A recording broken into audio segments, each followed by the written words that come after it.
and I'm running for agriculture commissioner.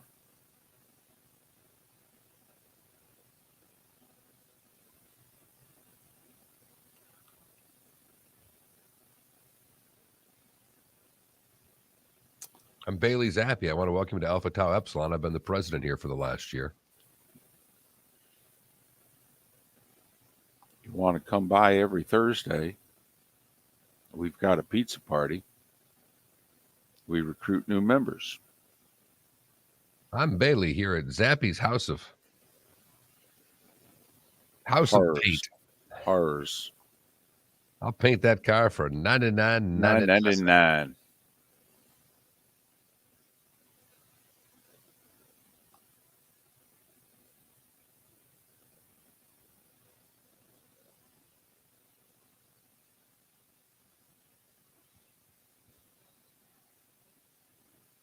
Bailey Zappi should be running against Matt Getz in a race.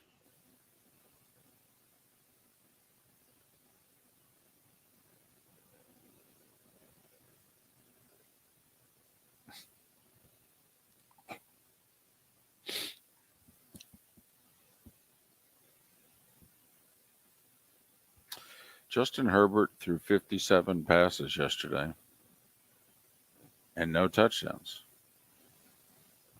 And won. All right. Is Russ bad now? I mean, is this the off? I mean, because his numbers are pathetic. Yeah, the offense isn't good. I can tell you that. I mean, is Nathaniel Hackett's job in jeopardy? Well, it should be. It should be. They had 10 penalties for 151 yards last night. It's the most penalty yards in the history of Monday Night Football since they've been keeping that stat, which is 2,000. It's the most penalty yards, I believe, in Broncos history. They had 2 plays late in the game in which the Rams were punting to them, and as the ball was being kicked, the 11th guy was running onto the field for Denver. And then before the game-winning field goal, Denver had to call timeout, not because he wanted to, and he should have called timeout 20 seconds earlier to preserve as much time as possible unless the guy missed the kick. Okay, but he called timeout because they only had 10 guys on the field. So they're not well coached. They're not disciplined. But Russ, you know, much like he had a couple instances yesterday, like the Colts thing, in which the guy's wide open and for whatever reason he can't see him or doesn't throw it to him. I mean, he had 2 would have been easy first downs in which their big tight end just hooks right in front in the middle of the field, hooks and stops. And he's like 6'7". And on the first one, Russ had a clear passing lane. I mean, it was like, how in the world do you not see him?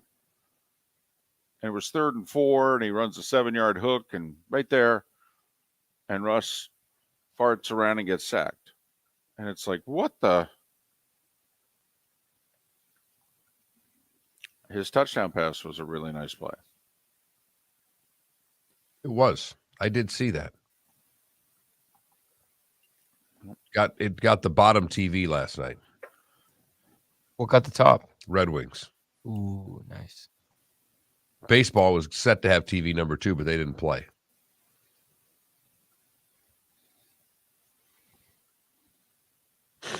That's the second delay in this series, right? Mm-hmm. My goodness.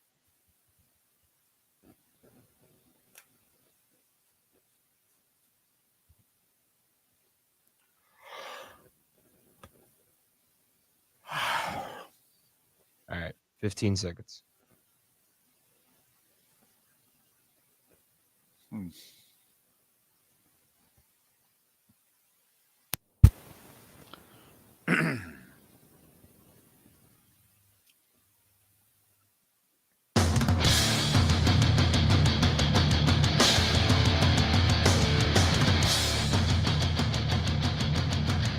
You are listening to Miller and Moulton, exclusively on the Florida Sports Network. And now, here's Mark Miller and David Moulton. top of the morning to you. Hope your week got off to a good start. As we ask the question, how the heck are you, Miller and Moulton? I'm coming at you from Santa Monica, California. Make my way home today after Monday Night Football last night. Mark in the cozy confines of the 239 in Southwest Florida. Good morning to you, friend. How are you? I'm good, David. How are you on light sleep on a Tuesday morning? Always the rough morning for you of the week. Got about 3.5 hours, a little less than I would like, but getting out of SoFi, not easy, and what have you. But I'm doing okay. Got a couple of long flights today, Mark. There's going to be some serious sleeping going on. Fantastic. Well, you could have during the overtime of last night's game if you wanted to. Maybe caught up on a little bit of your sleep, but they had some scoring going on. I mean, Denver exceeded expectations last night. They allowed 3 more than usual and scored 1 more than usual for a 19-16 final. Thank you very much. Yeah, I don't know what Vegas was thinking 45.5 in a Broncos game. I mean, this is not John Elway's Broncos. This is not Peyton Manning's Broncos. This isn't even Brock Osweiler's Broncos. All right? Man, oh man, this is Russell Wilson's Broncos. This is Nathaniel Hackett's Broncos. Let's ride. Yeah, I sure hope he didn't say that post-game last night. Enough already. Enough. All right. If you're the bull rider, you've fallen off the horse. And have been stepped on at this rate. Yes, absolutely. Send in the clowns, David. Send in the clowns. Yes, because you're pretty close to being one of them with the way things are going. Whew. It was so promising, Mark. He started 10 for 10. They scored 10 points on their first 2 drives. And I believe in the entire second half and overtime, he completed 3 passes, something like that. I mean, take a look at his final stats and then subtract the fact that he started 10 for 10. I think it's something like 5 or 6 for, I don't know, 19? Something ridiculous. Yeah. 5 of 18. Yeah, there we go. All right, after the 10 for 10 start. Yeah. Whew. It's getting late early in Denver. I mean, I don't know how you don't call Sean Payton and just say, listen, here's the bad news. The bad news is you're not going to have a lot of top draft picks the next 2-3 years. But then again, you were with the Saints, and you guys traded away your draft picks a lot too. But, this roster is not bad. I will say not a lot of wide receivers getting open last night. Credit the defenses. There was some decent secondary play. But, whew, man, it was a slog last night. It was a slugfest. 19-16. Just what we're all looking for a Monday nighter, and that puts week 6 in the NFL to bed. Does make the Chargers tied for first, although Kansas City has the tiebreaker because they beat them head-to-head. And, it was there for the taking for Denver. Denver could have been in a position of Indianapolis. They had eked out that win last night. By the way, 5 possessions in overtime. Remember, we only do a 10-minute overtime. 5 possessions in basically 7 minutes. No first downs. Not a single first down in overtime. 5 possessions. Think about how difficult that is with the fact that the defenses should be worn out at that point. You've played the maximum number of plays. This is set up. I mean, overtime is set up for the game set up for the offense. And by the time you get to the 5th quarter, with the number of plays that have been run, something as simple as a first down should be obtainable rather easily, David. Mark, the Denver defense had been on the field for 71 plays before overtime. And then they get 3 3-and-outs. Denver defense played 80 plays last night and played well. Should have won. Certainly should have tied. Man. Whew. Got to be tough to take if you're on that Denver defense right now. Yeah. You're allowing 16, 17 points a game, and your season is on the verge of being over. And they got to host the Jets. this week. And of course, we all knew that before the season, when we told you one of these teams was going to be 4-2 and the other was going to be 2-4, that it was going to be the Jets, that's 4-2, and it was going to be Denver, that was 2-4. Chargers host Seattle and then get a bye week, a much needed bye week. But it was something last night, and my guess is that they probably got a decent audience because, well, there was no Yankee game. No, they kept delaying and trying to act like the game was going to be played before they finally postponed the game until tonight. Yep, talk about maybe playing it at 10 o'clock or so, and would have been nothing like here we are in the top of the 8th, and it's 1 a.m. Welcome. Costas and Darling broadcasting the game to themselves or to Yankee fans west of St. Louis. But instead, they'll play a little mid-afternoon game today. It's old school today. You can race home from school and catch an important baseball game. Yeah, daughter's going to be happy when I pick her up early today. Why are you here so early, Dad? The Yankee game's about to start. I don't know what to tell you, but I wasn't leaving mid-third inning to pick you up. Let's watch some baseball. I don't know if she's going to be happy about that. Probably not that happy, but that's the No. way it's going to work today because we're going to watch some afternoon baseball. It's going to be delightful. Delightful, huh? Winner go home game at 4 o'clock in the afternoon? Are you kidding me? Well, that is true. By about 7:30, the main event will be over. And then the appetizers, game 1 of the NLCS, and of course, we all had the Phillies playing the Padres. Dodgers went 14-5 against the Padres this year and 1-3 in October. Ouch. Mets, Braves, and Dodgers went 3-8 in the playoffs. By the way, are you blaming the new playoff format, or are you just chalking it up to, hey, it's one of those things. It's baseball, it's sports. This stuff can happen. I'm chalking it up to it's just baseball, but I don't think that's how baseball is going to treat this. Don't laugh. I think a lot of it has to do with the result of the game this afternoon. If the Yankees win, baseball can go, well, listen, in the American League, we pretty much had form. We played 4 playoff series, and the quote-unquote better seed won 3 of the 4 series. The only one that didn't go according to form was Seattle beat Toronto. And they came back from 8-1, for goodness sakes, to win a game. I mean, that one might have gone according to form, too. And so they could just chalk it up to, one of those things happens. But if the Cleveland Yankees wins, lose. right, and they're going to have, if the Yankees lose, this won't just be the lowest rated World Series of all time. This will be, by a wide margin, the lowest rated World Series of all time.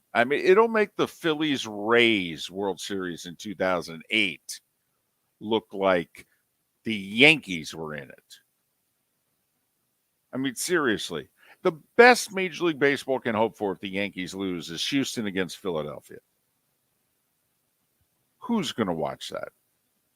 I honestly think a touch more than would watch Phillies Rays just because Houston's a monster market. But it was 14 years ago. That's what I'm counting on. That 14 years ago, baseball was more popular. And of course, Mark, they did play the greatest baseball game ever played, or at least the greatest baseball broadcast ever played.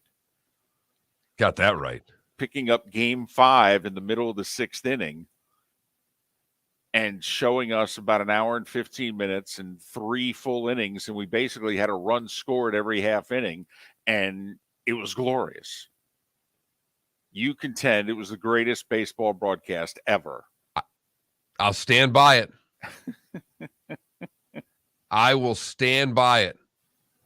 Why was it picked up in the middle of the 5th inning? Because the game was delayed rain. because of weather the day before. Right. Oh. And baseball wasn't going to let the World Series, Phillies were up 3-1. They were not going to let basically game 5 of the World Series be decided by rain after 5.5. They said, no, we'll suspend this and we'll come back tomorrow. So they came back the next day, and I think just about every half inning, except for the Rays in the top of the ninth, but the Rays were down a run, and then, everybody scored in their half inning, a run. It was beautiful, suspenseful, and not only that, beginning to end, it was like an hour and 20 minutes. That does sound pretty glorious. Yeah, Mark came in the next day and goes, well, this is the best baseball broadcast ever. That's all we need is 3 innings. Pace of play, David. I'm picking it up any way that I can. Right.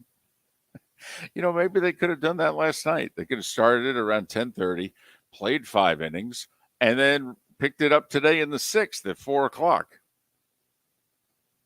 When I heard them talking about playing a game at 10 o'clock last night, I just started laughing. I knew they wanted to get it in, but come on. Well, and you know why, because now there's no off day between the division series ending and the LCS starting. And so whether it's the Guardians or the Yankees, they're not going to have any rest. It'll mess up their pitching even more heading into the series. You know what it's going to be a lot like? The regular season. Right. Imagine that. Baseball is going to be played continuously, damn near every day. Golly, what a concept. They should try this during the regular season. I will say this. If the Guardians win today, they can just send Bieber out there with full rest for game 1 against Verlander. So I think the Guardians, from a pitching standpoint, would be in better shape at the start of the LCS if they won. The Yankees, they're going to bring their number 2 starter back on short rest today, which may be a break for them to win the game. But man, is their pitching going to be messed up in the LCS? Their 1 and 2 starters aren't going to pitch till games 3 and 4 now. But 4:00 tonight, Yankees and Guardians. As we've done a pretty good job, David, of going Guardians. Yeah. I mean, ESPN screwed up once. In the wild card round, they had the Indians and the Rays playing Saturday at noon. That was the 15-inning 1-0 game. But yeah, we've been pretty good. We've gotten past the San Diego Chargers. All right. Took a long time. It did. A For lot me of fines. especially.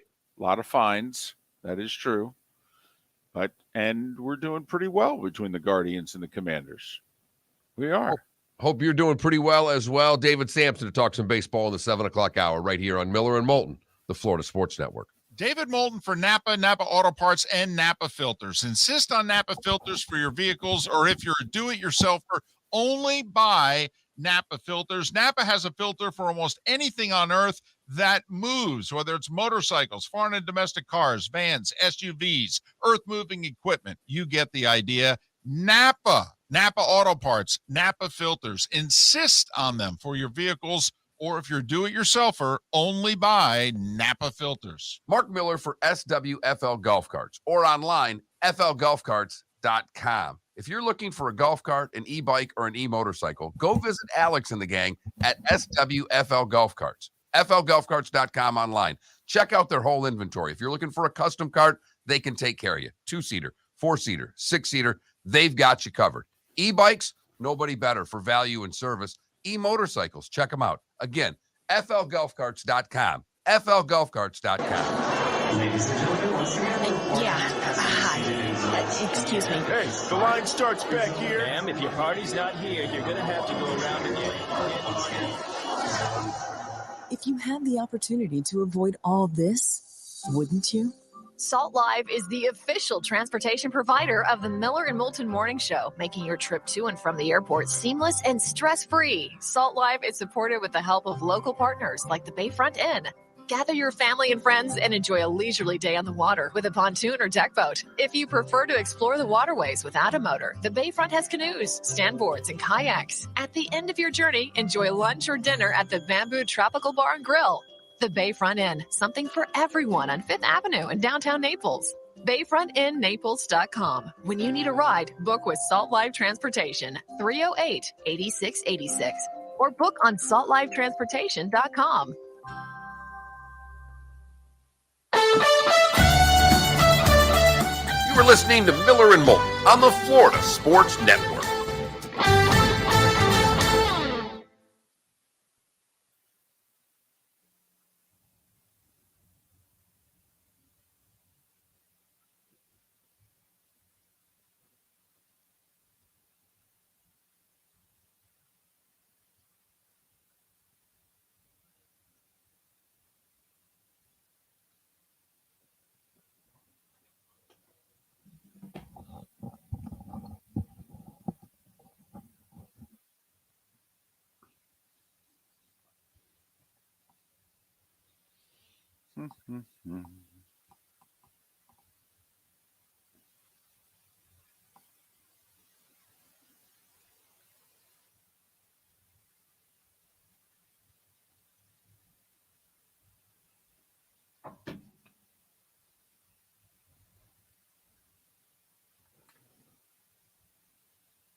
This is the world's first adjustable socket wrench.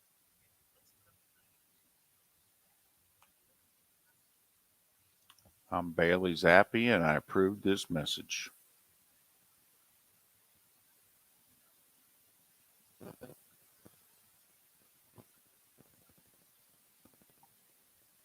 Oh, I'm sorry. I didn't have the comments clicked on. Good morning, everyone. I'm sorry. What do you mean the 200? Oh, I'm guessing you're talking about Russell Wilson there, the $200 million flop. Yeah, 245.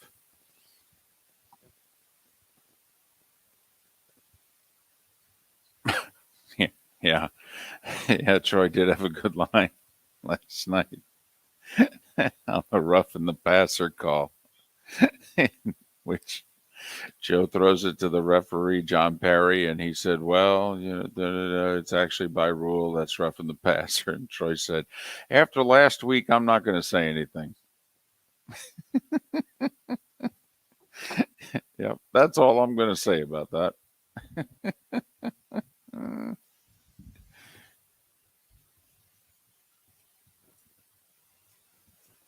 Good morning, Second City.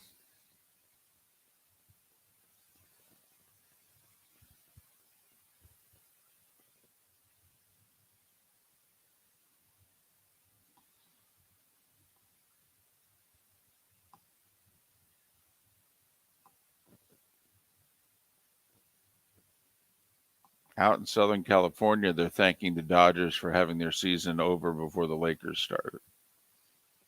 Could wrap up the Dodgers and say, thanks, that was fun. Now let's get on to the real season.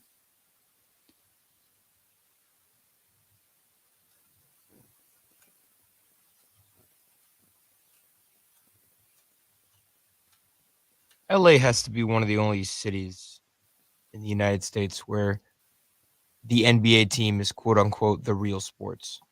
It's probably the only one. New York would be if the Knicks were good. Yeah. But the Yankees are still number one. Also the Red Wings. Rangers. My bad. No. No. Rangers are good. Oh. No, it's a Yankees town first, probably a Knicks town second. Yeah. If the Knicks were good, it would be really close. And a lot more Mets fans than you think. But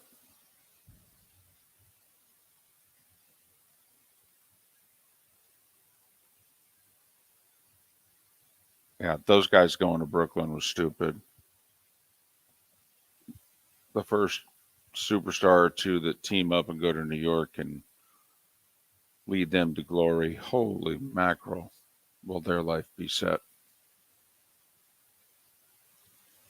David, if they're a superstar in the NBA, their life is already set. No, but you know what I mean. And I know I'm just being a little facetious with the contracts that they have. Here we go.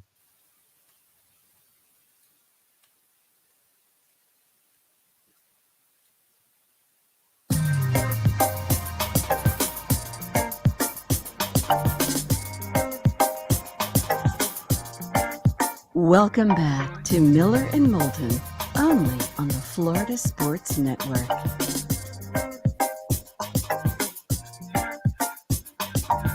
"21 minutes past the hour. Top of the morning to you. Miller and Moulton, Florida Sports Network, floridasportsnetwork.com. I'm still out in SoCal. Did take a walk on the Santa Monica Pier yesterday. Yeah, it's nice. It is. It's nice. You know, I mean, who doesn't like a nice walk on the pier and the ocean? And yeah, it was nice. I mean, the nap that followed was much better, Mark. Whew. Well, that's what walks are good for. Get you ready for that nap, David. Oh, it was tremendous. Can I throw some numbers at you? Please. Now that we got 6 weeks in the books. So they're going for it on fourth down 20% of the time the last 3 years. They went for it from 2000 to 2018. They went for it on fourth down on average of 13% of the time. Now they're going for it 20% of the time here in the 2020s in this decade. So, basically even with last year, like it was 3 fourth down attempts behind last year's pace heading into last night's game. And off the top of my head, I think there were 1 or 2 fourth down attempts. The two coaches were surprisingly conservative. Surprisingly. Passed up a field goal one time when the analytics said actually send your kicker out there for a 57-yarder. Staley on a 4th and 2 punted. I was shocked. I think he was near midfield or actually just over it. So the two coaches, based on how they had coached earlier this year, were surprisingly conservative. 73 games within one score in the fourth quarter, and now 57 games decided by 8 points or less. That's the most through 6 weeks ever. So don't know, it doesn't necessarily mean like last night. I mean, it wasn't great football, but it was a competitive game. Yeah. I mean, from early second quarter on, nobody led by more than 3. So now, if you had to watch, you at least watched a close game. Right. Now, my guess is that many of you were arguing with yourselves because the football was not good, but the game was close, so you were torn. Well, the game's close. I might as well keep watching versus, man, this isn't very good. Why am I still watching this? In fact, you may have said, this is bad football. I'm going to bed. Right. It was bad football. There's no two ways to describe it. It was a badly ugly football game. Correct. Yes. Yes, the last 47 minutes of game action on the clock, there was not a touchdown. I mean, the big suspense, instead of Russell Wilson, Justin Herbert, which one of these dynamic quarterbacks is going to make the play to win the game? Instead, the suspense was, is the Chargers kicker healthy enough to kick the game-winning field goal? And if so, from how far? I mean, I'm looking up J.K. Scott kicking info from his 4 years at Alabama. And heck, I'm looking up stats from when he was the place kicker for his high school team, because we thought that the punter was going to be pressed into place kicking duties for the Chargers. By the way, while we talk about injuries all the time, we've had a lot of kicker injuries this year. Yes. I mean, an unusual amount of kickers that have been injured through a few weeks of the season here. Agreed. And not because of contact either. Oh! It's kind of like, hey, guys, can you stretch properly? They're juicing.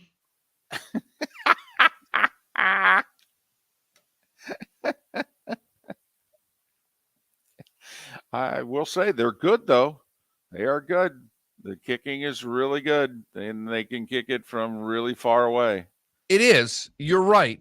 Although we've had a year with more doinks and more injured kickers than I remember through this early part of the season. I think you're right. I do. But I will say the Chargers kicker, Mark, it was a fine line between, hey, kickers can be gutsy too, and is this guy playing in the Premier League? I mean, I didn't quite know what it was. He would kick the ball and he would go down on one knee. Ah, the pain. Ah, oh no, I'm up.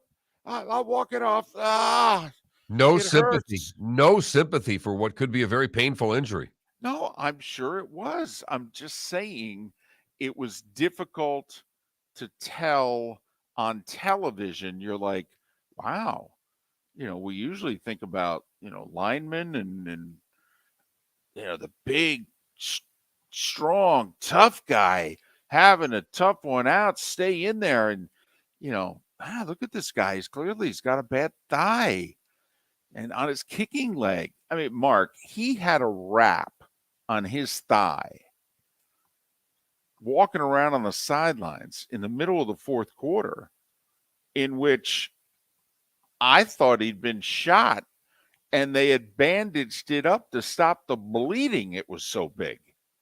I'm like, man, that steer's not coming back into the rodeo. And then got a late kick, man.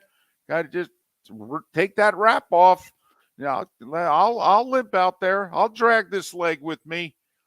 Okay. I mean, I thought we were watching a little soccer. It's like, oh, penalty kick, corner kick. No, I can do it. Don't expect me to run after it, but no, I can still do it. I didn't know whether he was being tough or whether, he should have been nominated for a Golden Globe. And the answer could be all of the above. I mean, he's in SoCal. I mean, we got, there were 20,000 actors and actresses in that place last night. Well, how else were they going to fill the seats? It was about 50-50, the crowd. Upper deck was not full. It was about half full. But then again, there's 7 levels to SoFi. I mean, so, the highest level was about half full. So I'm guessing the place was about 85, 90%, 90% probably full. And it was a 50-50 crowd. Ooh, a lot of people paid good money to watch that, then, is what you're telling me. Mm-hmm. Yeah. And the Denver fan traveled again to watch that mess. Yes, they did. As we get a consistent text every Monday from our one Broncos fan who just says, Hackett needs to go. Well, I don't know if he makes the year. And I don't think that he should. I really think you could justify getting rid of that guy right now. That team does not look organized. The offense is pathetic. The penalties that they had last night, most of the yards coming on PI, but they still ended up with 151 yards of penalties last night. Yeah, the rookie corner got flagged 4 times. But listen, there were times in which they looked completely disorganized, and obviously they're not getting it done, and he's an offensive coach, and he's the one calling the plays. So, I mean, who else are you going to blame here? I mean, Vic Fangio and, the backup quarterback in Seattle, they produced better numbers than Nathaniel Hackett and Russell Wilson. Oof. But the kicker, he toughed one out. He was the player of the game. He got the Lisa Salters interview. Yep. Don't know if he'll be able to play for weeks. It's so bad. But he toughed one out last night. All about the W, David. You got to get your team the W. He did it, and they get an ugly win. Mark, the starting 5. Kickers wear capes too, Mark. The starting 5 is next. We'll see if Moulton has a cape on the Florida Sports Network. David Moulton for Napa Auto Parts, and Napa Filters. Insist on Napa filters for your vehicles, or if you're a do-it-yourselfer, only buy Napa filters. Napa has a filter for almost anything on earth that moves, whether it's motorcycles, foreign and domestic cars, vans, SUVs, earth-moving equipment. You get the idea. Napa Auto Parts, Napa filters. Insist on them for your vehicles, or if you're a do-it-yourselfer, only buy Napa filters. Mark Miller for SWFL Golf Carts, or online, flgolfcarts.com. If you're looking for a golf cart, an e-bike, or an e-motorcycle, go visit Alex and the gang at SWFL Golf Carts. FLGolfCarts.com online. Check out their whole inventory. If you're looking for a custom cart, they can take care of you. 2-seater, 4-seater, 6-seater, they've got you covered. E-bikes, nobody better for value and service. E-motorcycles, check them out. Again, FLGolfCarts.com. FLGolfCarts.com. Ladies and gentlemen, once again. Yeah. Hi. Excuse me. Hey, the line starts back here. Ma'am, if your party's not here, you're going to have to go around again. If you had the opportunity to avoid all this, wouldn't you? Salt Live is the official transportation provider of the Miller and Moulton Morning Show, making your trip to and from the airport seamless and stress-free. Salt Live is supported with the help of local partners like the Bayfront Inn. Gather your family and friends and enjoy a leisurely day on the water with a pontoon or deck boat. If you prefer to explore the waterways without a motor, the Bayfront has canoes, standboards, and kayaks. At the end of your journey, enjoy lunch or dinner at the Bamboo Tropical Bar and Grill. The Bayfront Inn, something for everyone on 5th Avenue in downtown Naples. BayfrontInNaples.com. When you need a ride, book with Salt Live Transportation, 308-8686, or book on saltlivetransportation.com.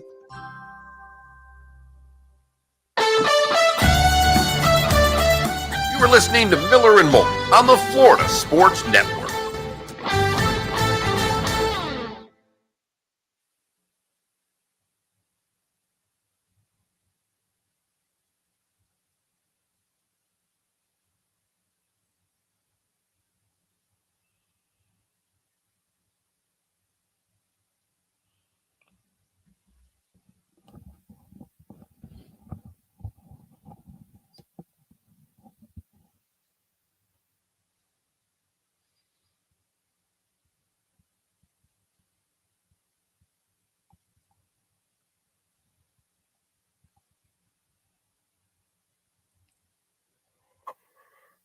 Oh, baby.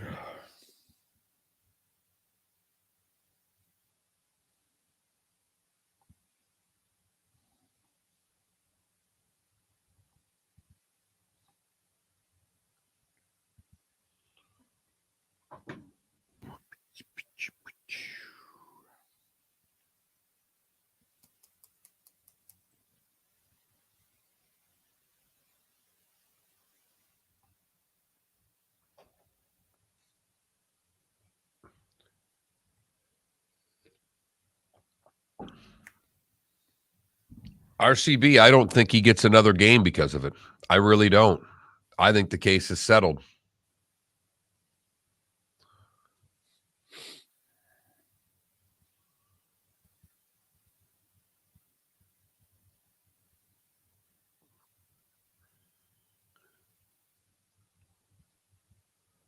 I don't know, Brown Chicken. I just know he's out.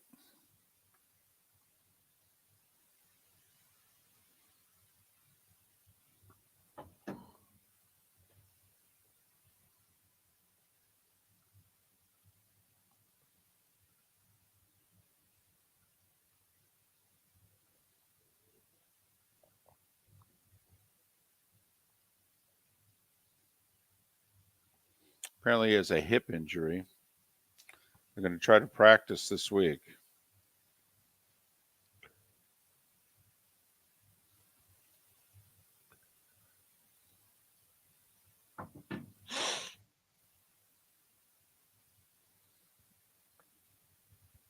Cardinals play on Thursday, though, don't they?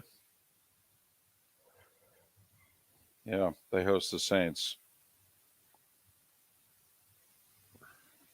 That doesn't bode well. You mean for more bad football on Thursday night? Well, but also if you're trying to come back from injury and you have a short week.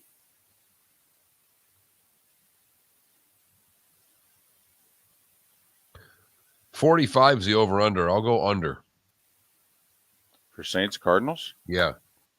The under, by the way, 61% so far this year. The under went 10-4 this week. 10-4. That's 71%. And the under in primetime games is 70+%. The Tampa Bay Buccaneers are a 10.5-point favorite this week. Do you care to guess what the over-under is? They play Carolina. 42? 40.5. Oh.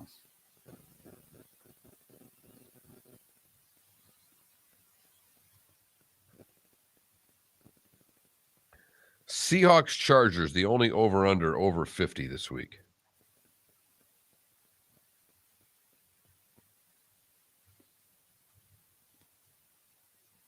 Yeah, I'd go under on that one too. God, I'd really like the Lions to beat the Cowboys with Dak back. That would make life fun. Or the talking head shows would go nuts. I know.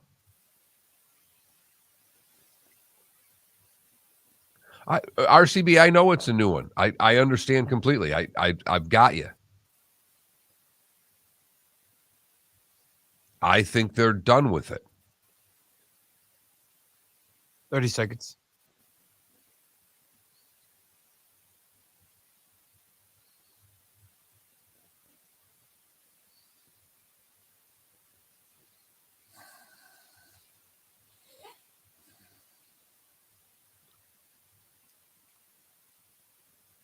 Here we go.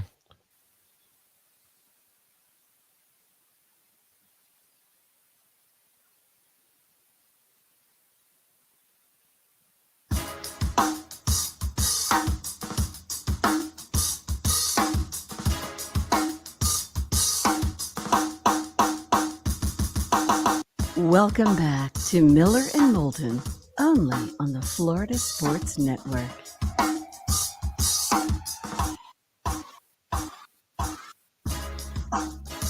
"22 minutes before the hour, Miller and Moulton, Florida Sports Network, floridasportsnetwork.com. Early next hour, we'll have a poll question. We'll also have the Clutch Vodka play of the day in 40 minutes' time. David Samson to join us 1 hour from now. Pat Kirwan, all things NFL, at 8 o'clock. And 2 hours from now, this one's for the young lad. This one's for Felipe. Could have gone a lot of different directions. But the NBA tips off tonight. Keith Smith covers the league, and he's kind enough to join us 2 hours from now. It is time for The Starting Five. 5 stories you need to know. It's the Starting Five on Miller and Moulton. Here's number 1. Who? It was a barn burner.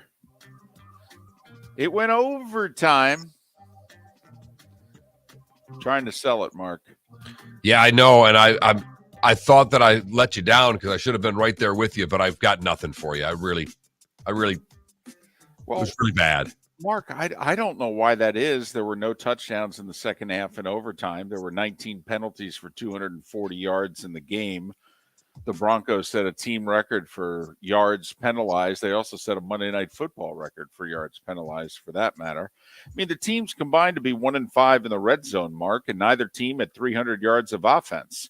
And there were 5 possessions in overtime and not a single first down. I mean, what's your problem?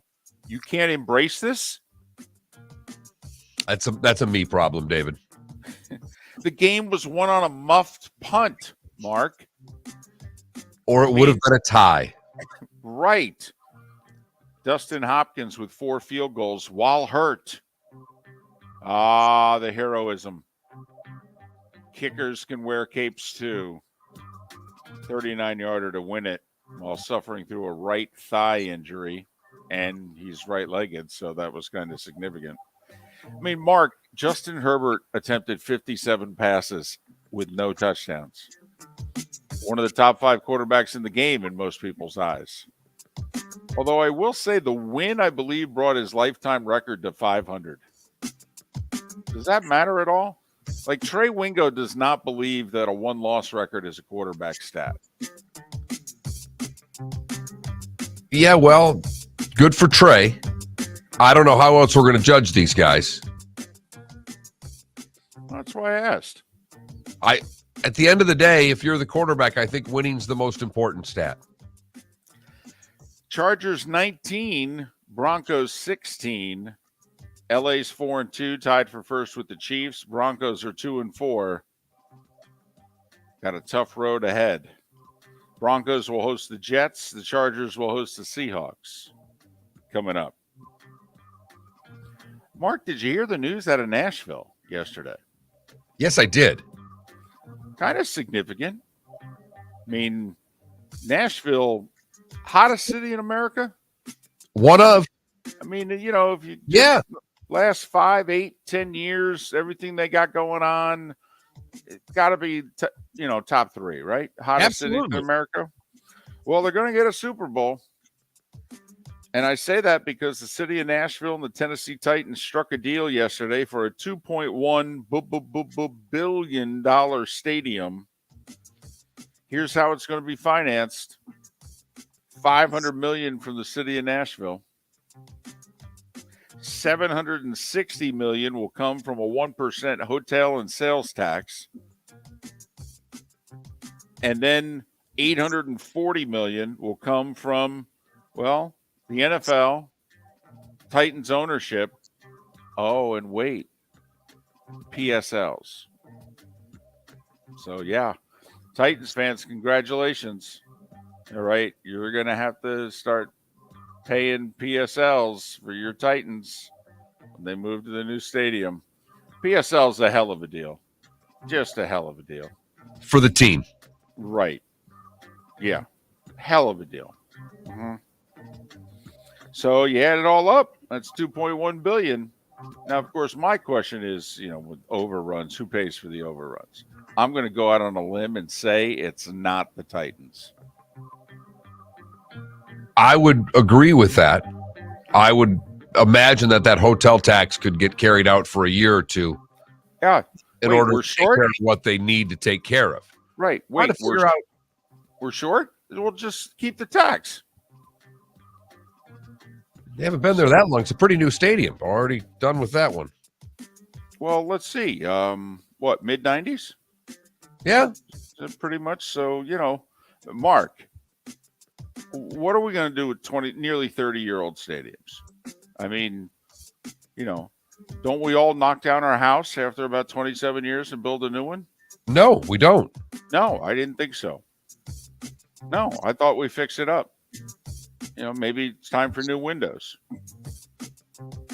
That's just me. Remember when Robbie Anderson got sent to the locker room by Steve Wilkes, the interim head coach of the Carolina Panthers? I do. Well, I don't know if it was 24 hours later. He was traded to the Arizona Cardinals, who have injuries at wide receiver. They gave up a 6th-round pick in next year's draft and a 7th-round pick in the 2024 draft. So there.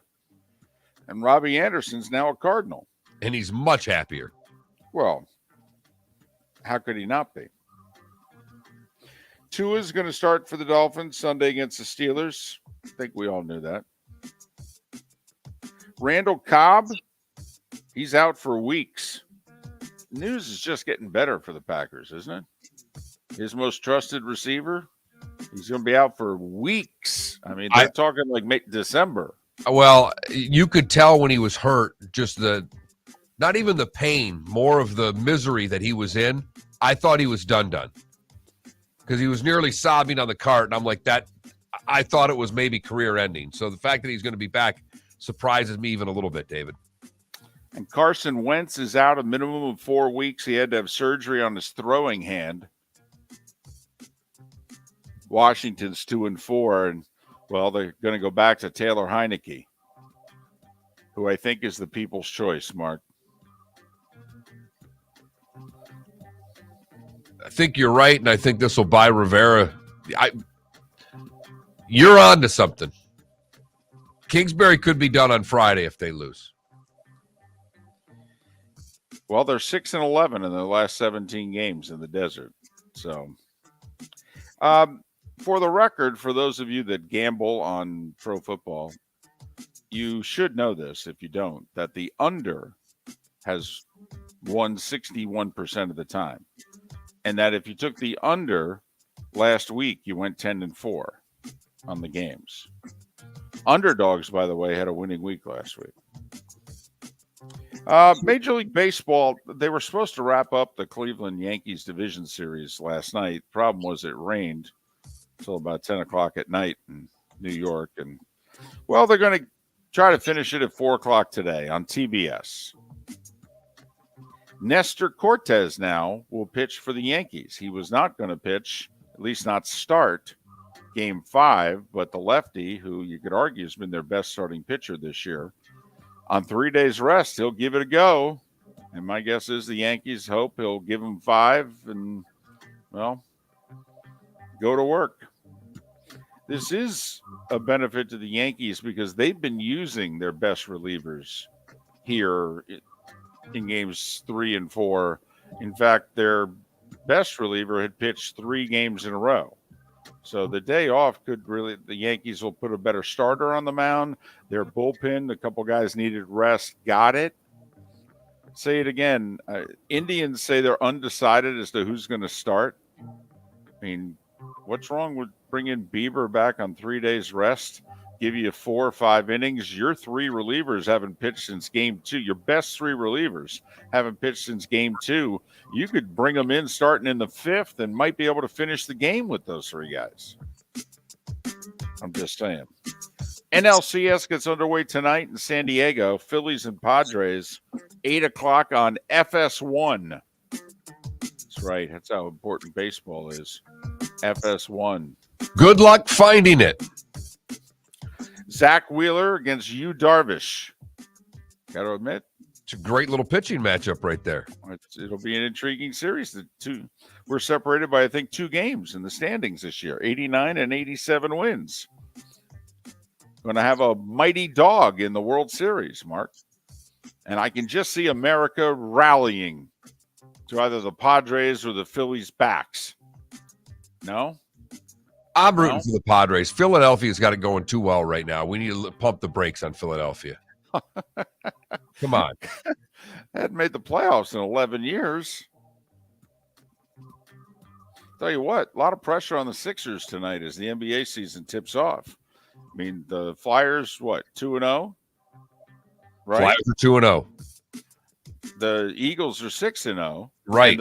And the Phillies are in the NLCS. Yep. A lot of pressure on the Sixers. There is. Tonight in Boston, first game of the NBA season. Wonder if the Celtics will put an Eastern Conference Championship banner. No? They got a lot of banners. I don't think so. No, I don't. I don't think so. No.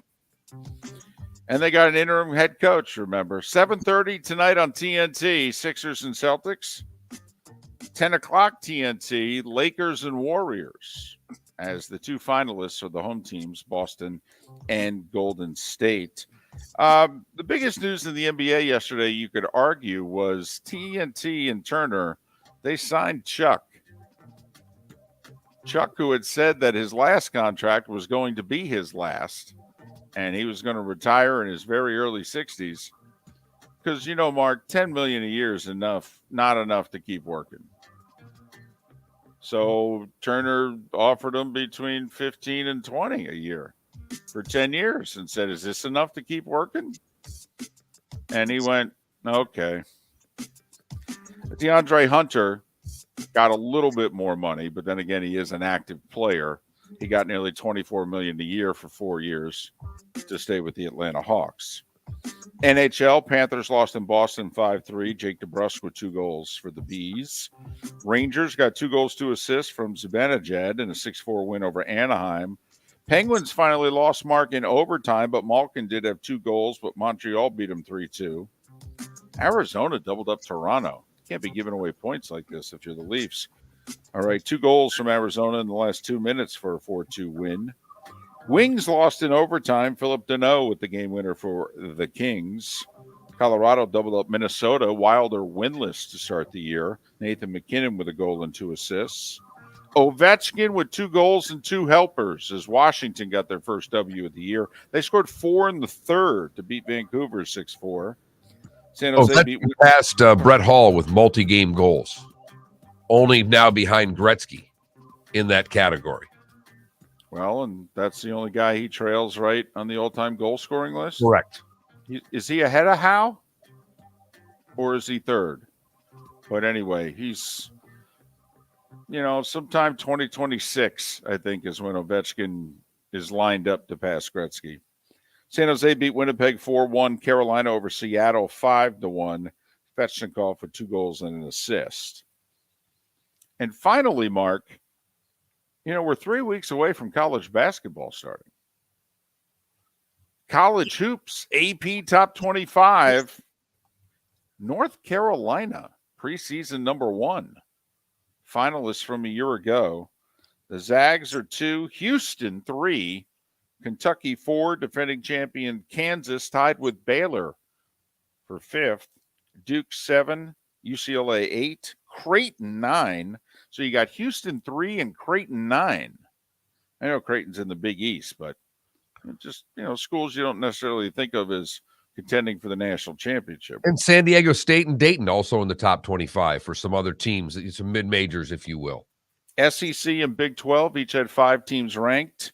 ACC, Big 10, Pac-12 each had 3 teams ranked. Arkansas rounds out the top 10 at number 10. No Florida schools in the preseason top 25. And that, Mark, That was the starting 5 every weekday morning at this time on Miller and Moulton. And how is 2? Ovechkin will catch him this year for certain. And what's he behind Gretzky? Like 115? 112 now. Okay. There you go. Well, think about it. I mean, heck, if he has a year like he did last year, he'll catch him in 3 years. But if he starts to slow down here and, quote-unquote, only scores 30 goals a year, he'll catch him in the 26th season. It will be close. He'll get there. He'll keep playing till he breaks it, and they'll keep giving him the money till he does. Because, Mark, you know what he'll do? Chasing Gretzky, that'll sell tickets. Miller and Moulton, the Florida Sports Network. Mark Miller for SWFL Golf Carts or online, flgolfcarts.com. If you're looking for a golf cart, an e-bike, or an e-motorcycle, go visit Alex and the gang at SWFL Golf Carts. flgolfcarts.com online. Check out their whole inventory. If you're looking for a custom cart, they can take care of you. 2-seater, 4-seater, 6-seater, they've got you covered. E-bikes, nobody better for value and service. E-motorcycles, check them out. Again, flgolfcarts.com. flgolfcarts.com. David Moulton for Napa Auto Parts, and Napa Filters. Insist on Napa filters for your vehicles, or if you're a do-it-yourselfer, only buy Napa filters. Napa has a filter for almost anything on earth that moves, whether it's motorcycles, foreign and domestic cars, vans, SUVs, earth-moving equipment. You get the idea. Napa Auto Parts, Napa filters. Insist on them for your vehicles, or if you're do-it-yourselfer, only buy Napa filters. Yeah. Hi. Excuse me. Hey, the line starts back here. Ma'am, if your party's not here, you're gonna have to go around again. If you had the opportunity to avoid all this, wouldn't you? Salt Live is the official transportation provider of the Miller and Moulton Morning Show, making your trip to and from the airport seamless and stress-free. Salt Live is supported with the help of local partners like the Bayfront Inn. Gather your family and friends and enjoy a leisurely day on the water with a pontoon or deck boat. If you prefer to explore the waterways without a motor, the Bayfront has canoes, standboards, and kayaks. At the end of your journey, enjoy lunch or dinner at the Bamboo Tropical Bar and Grill. The Bayfront Inn, something for everyone on 5th Avenue in downtown Naples. BayfrontInNaples.com. When you need a ride, book with Salt Live Transportation, 308-8686, or book on saltlivetransportation.com. Miller and Moulton here for the Clutch Vodka Play of the Day. Mark, remember Nick Charles, Fred Hickman, the CNN Play of the Day? Yeah, CNN did a nightly sports show. That was a while ago. Yes, it was. Just work with me. Everyone liked the pod, the Play of the Day. So how about we have the Clutch Vodka Play of the Day? Sounds good. Fun. Smooth. Like Clutch Vodka. Listen weekday mornings for the Clutch Vodka Play of the Day. That's Clutch with a K. Don't miss the Miami Dolphins watch party every Sunday at the Seaside Bar and Grill in Bonita Springs. Presented by Clutch Vodka. The Seaside will be serving Clutch vodka drinks, including the awesome Bloody Mary bar at the Seaside. If you can't be at Hard Rock Stadium, come have fun at the best place in town to watch the Dolphins and enjoy the best, clean, crisp, smoothest vodka. That's Clutch with a K. Miami Dolphins parties every week at the Seaside Bar and Grill on Old 41 in Bonita Springs, powered by Clutch Vodka. You were listening to Miller and Moulton on the Florida Sports Network.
So what do we got for a poll question?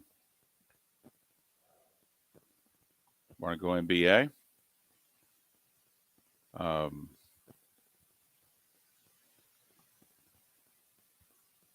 Wait, what did you say? I'm sorry. The answer is no.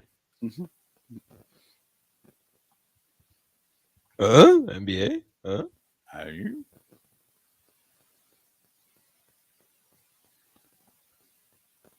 Would you give up a first-round pick for Sean Payton to be your coach?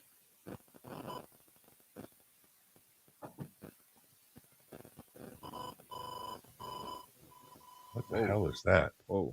EMP sounds coming from. Is your phone by the bread box again? No. Oh, okay. All right, 30 seconds. Is it gone? It came and went.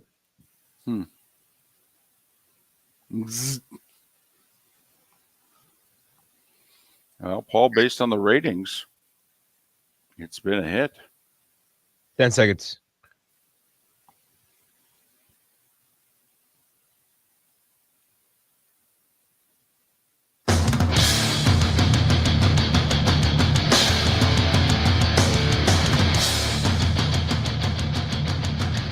You are listening to Miller and Moulton, exclusively on the Florida Sports Network.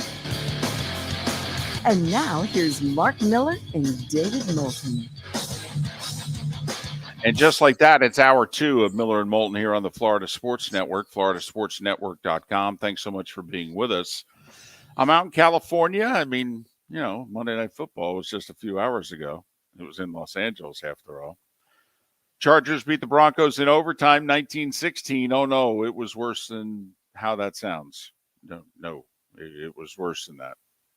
Hopefully you didn't stay up for all of it. At some point you said, I got to get some sleep.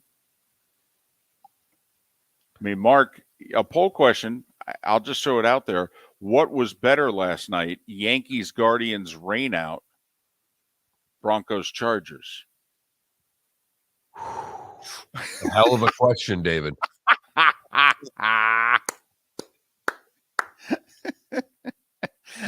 And this doesn't even compare to Thursday Night Football. I mean, Thursday Night Football has got its own area code, but, I'll bet you the Monday night game will do decent in the ratings. There was nothing else on.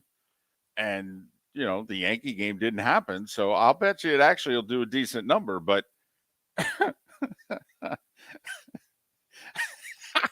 but, you and I can be snarky, but if we actually put that up as our poll question, that would be pretty snarky. It would be, but I think the baseball game might be the best chance for a baseball game to win a poll question, David. That's the part of it that I find most interesting with your idea. That I think Guardians and Yanks have a real shot there. And they were rained out. And once again, if you missed it or you went to bed, here's what you missed. No touchdowns in the second half and overtime. 19 penalties for 240 yards. Teams went 1-5 in the red zone. Neither team had 300 yards of offense. Remember, we went to overtime. There were 5 possessions in overtime and not a single first down. Think about that. 5 possessions. I mean, if it wasn't for a muffed punt, this game was a tie. This was 16-16. Yes. There's no way anyone was scoring had there not been a muffed punt in overtime. Right. It was a fascinating display. Denver had no confidence in their quarterback and their passing game. And so they were running the ball into the line on first and second down and basically just running a pass play on third down and hoping it just on bended knee that it worked. And it didn't. And then they'd punt. And then the Chargers, meanwhile, they were just the complete opposite. They were running it around, throwing it around all over the lot. And they couldn't make a big play throwing the ball at all. They had were they throwing it all over the lot, or were they just throwing screen passes? I mean, he did complete 37 passes for a whopping 20 yards or something like that. He attempted 57 passes. By the way, he threw as many touchdowns as you and I did last night. But if Austin Eckler wasn't open in the backfield, did he just fire it over everybody's head and start again? I mean, Eckler had 10 catches for a whopping 50 yards. That was the big go-to guy. I mean, Kelsey did have 25 yards of receptions the Monday night game before that. Of course, he had 4 touchdowns to go with it. So that's what y'all missed. And you know what? You made the right decision. You did. You got some rest there. You spent some quality time with somebody who, you should be spending some quality time with. And if you stayed up for this, thanks, but I'm sorry. Mm-hmm. So the Broncos don't play. They play on Sundays for the rest of the season. I think I speak for most. Yeah. I speak for most football fans that I don't want to watch another Broncos game for the rest of the year. I think I'm done. Yes, I think, hell, Broncos fans might be done watching them no matter what time the games are. I believe the rule in the NFL is you get 5 primetime games. They've already played 4. Well, you get a maximum of 5. Right. Yes, a max of 5, and 4 of their first 6 games have been in prime time. 2 Monday nights, a Sunday night, and a Thursday night. They have 1 more primetime game. Okay. And it's against the Chiefs on December 11th. Troy Aikman made an Al Michaels joke in the middle of the game about, because Al's got the 2 stinkers in a row. And Troy made a joke, something about, Al just texted us, Joe, and he said, "Hey, get ready. This could go on a while." And Joe was like, "Don't start. Just don't start. Just let the game go." So, By the way, I'm going to make a little prediction because that's a Okay. Sunday night game that you're talking about with Broncos and Chiefs. Now, they could leave it there because of the Chiefs, but I think there's a really good chance that gets flexed out of Sunday night. Ooh, it's in the second half of the year? December 11th. Oh, yeah, real good chance of it.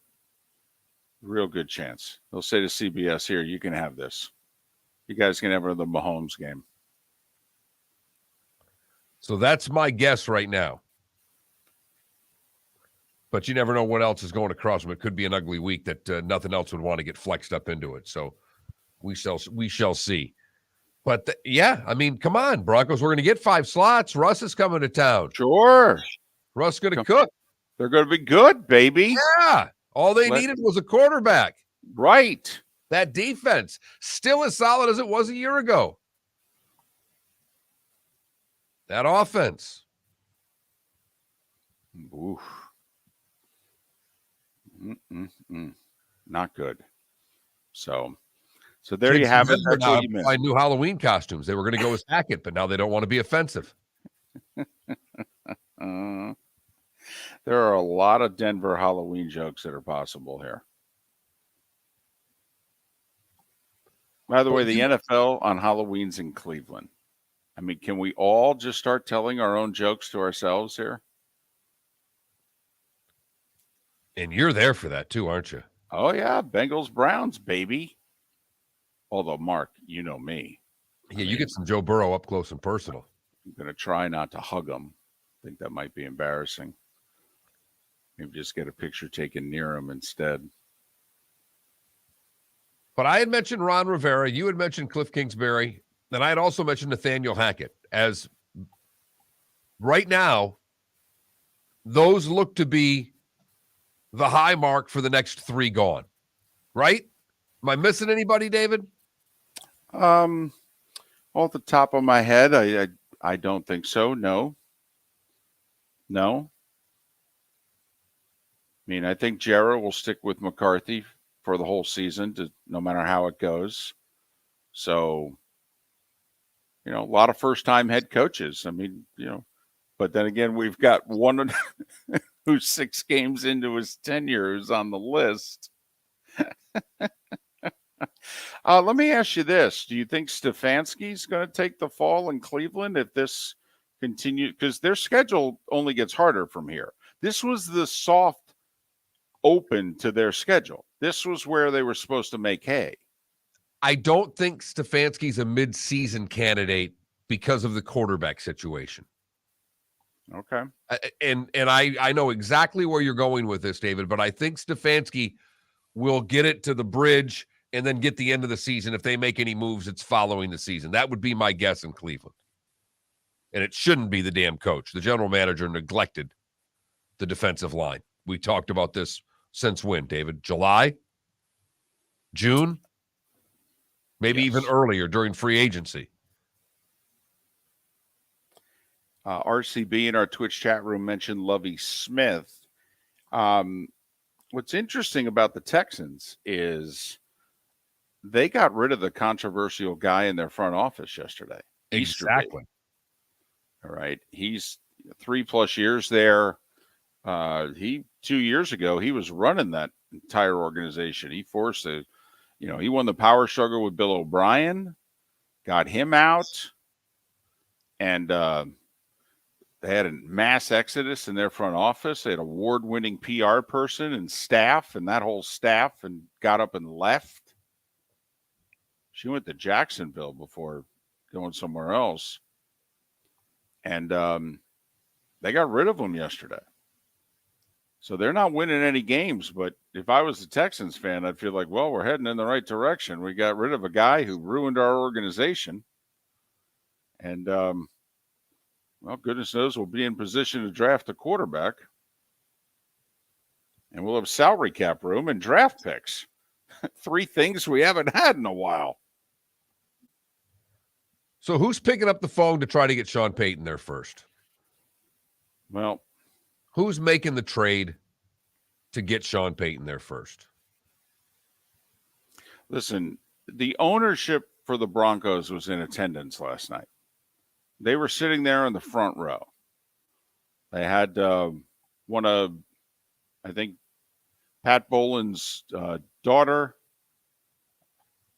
her husband, Sir Lewis Hamilton, who's a part owner, and they had the Walmart heir there. And if you're watching that, I mean, $4.65 billion. Don't you expect a little better? Well, I would just be curious what the questions that they're asking of the folks around them. $245 million. What is that supposed to get you in this league? Right. So you say to the second-year GM, you hired this guy, right? Could you tell me why? And please tell me the answer was to get Aaron Rodgers. I mean, not that this guy was the best candidate out of everybody out there. Because you've now given up all our draft choices for the quarterback who doesn't look like he can play because he's running this guy's offense. So if you don't mind, would you like to call Sean Payton or me? Because either way, if I call him, you'll be out of a job soon enough. Well, put it this way. He's going to run the offense he wants, and he's going to run it with the people that he wants. And if he wants a new GM, guess what? He's going to get a new GM. I mean, I'll try to have him keep you. I'll try. You seem like a nice guy. And it's not like John Elway was getting it done either. I mean, without Peyton Manning, he wasn't very successful. But most think that this is a pretty good roster. It's not bad. I mean, put it this way. They've got wide receivers on that team who have done things in the past who aren't doing squat now. I mean, I'd ditch the offense and start over. If I was the Broncos, I'd give up picks for Sean Payton. I would. Although you don't have many picks left to give up. I understand. Miller and Moulton. Be like one of those NBA trades, Mark. Okay, where you give up like a 2027 deal.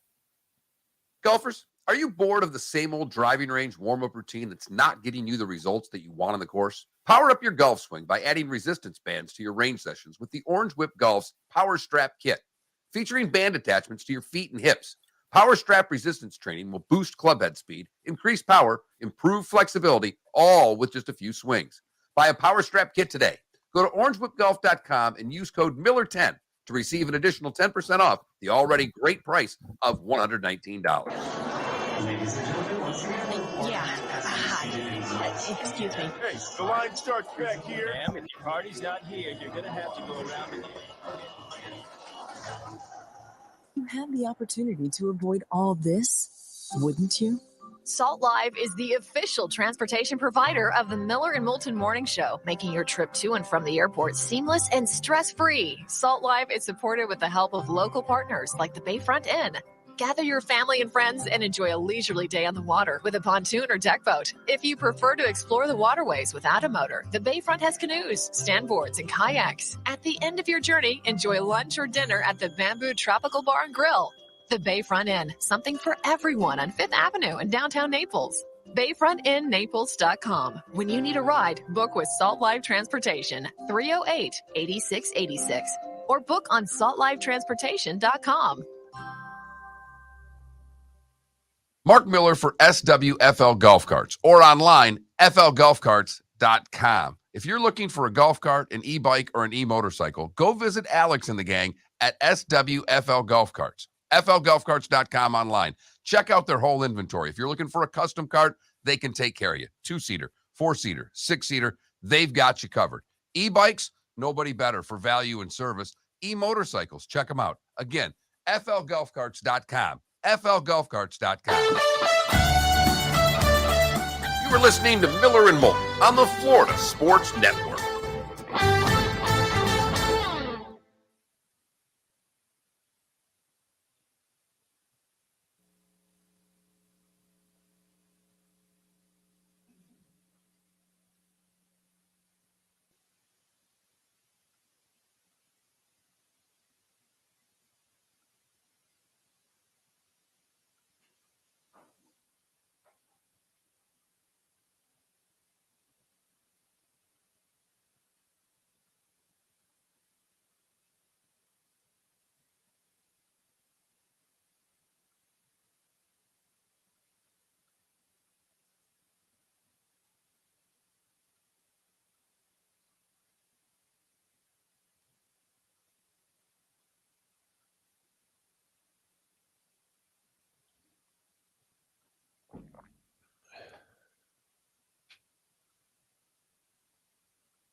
So I'm pretty sure I've got either a toad or a frog in my car right now.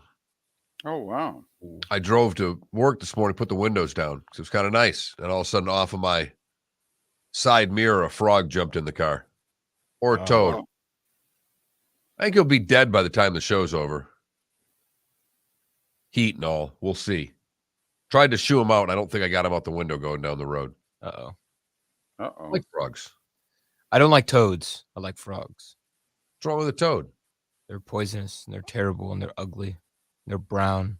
Frogs are skinny and not invasive and green and beautiful. Uh-huh. One is an invasive species and the other isn't. Well, some toads are. Not all toads are an invasive species. Well, there's a lot of invasive toads. And to hell with those toads. Okay, we're coming back.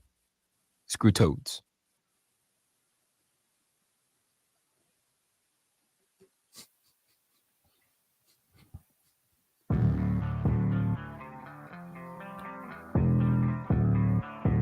Thanks for listening. And now, more of Miller and Moulton on the Florida Sports Network.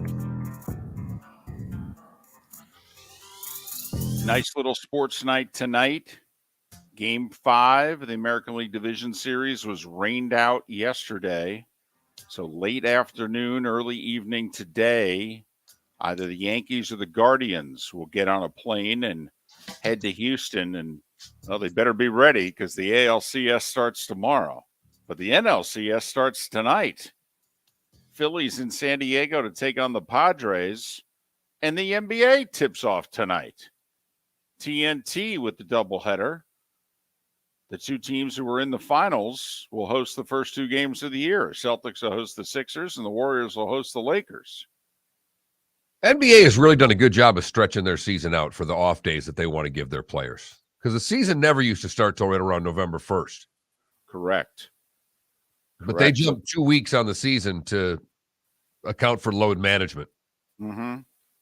Yep. They get 2 more weeks, so they can only play 62 out of 80 games. Right. I mean, that's the amazing thing. So they gave them 14 extra days off, and then they take an extra 10 games off themselves. Well, hold on. Because the NBA Finals used to last until like June 21st or June 19th. The NBA Finals last till like June 12th now. So I think they just shifted the NBA season a little bit more to the left and kind of brought it back.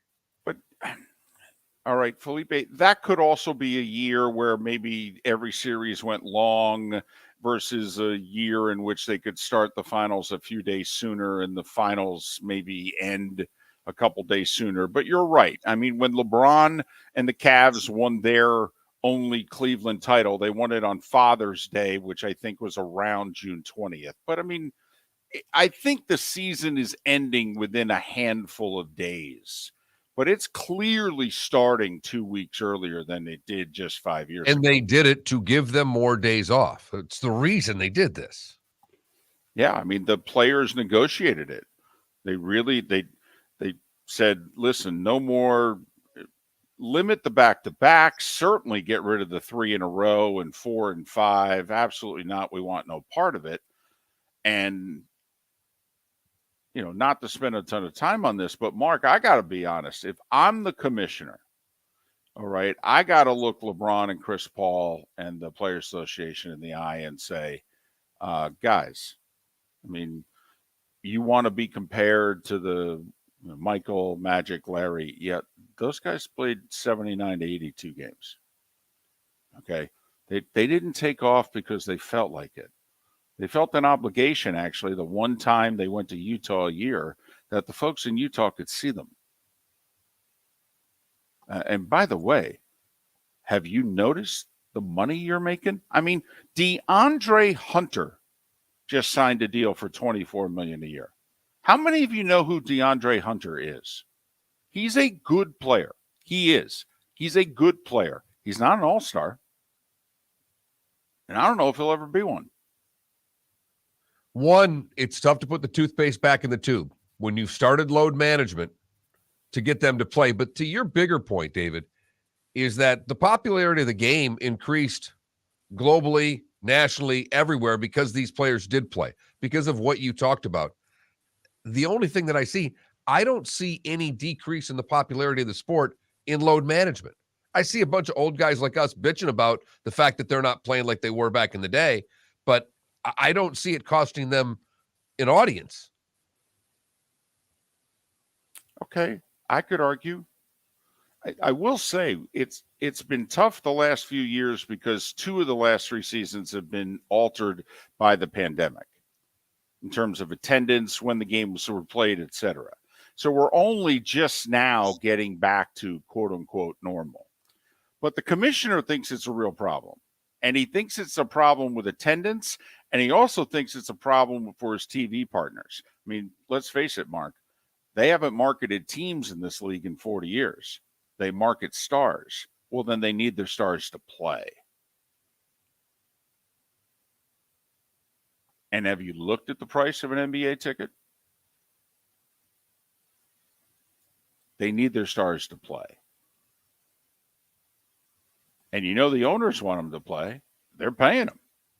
Oh, absolutely. And the commissioner wants them to play because it's his product. And he's asking, by what they are asking Turner and ESPN to fork over here. Because in the next couple of years, they're going to renegotiate. And some of you are going to be speechless with what those 2 TV partners are going to give them. Because we know that there's a healthy chunk of our audience who wouldn't watch an NBA game if we strapped them to a gurney. And you wait to see the money they're going to get.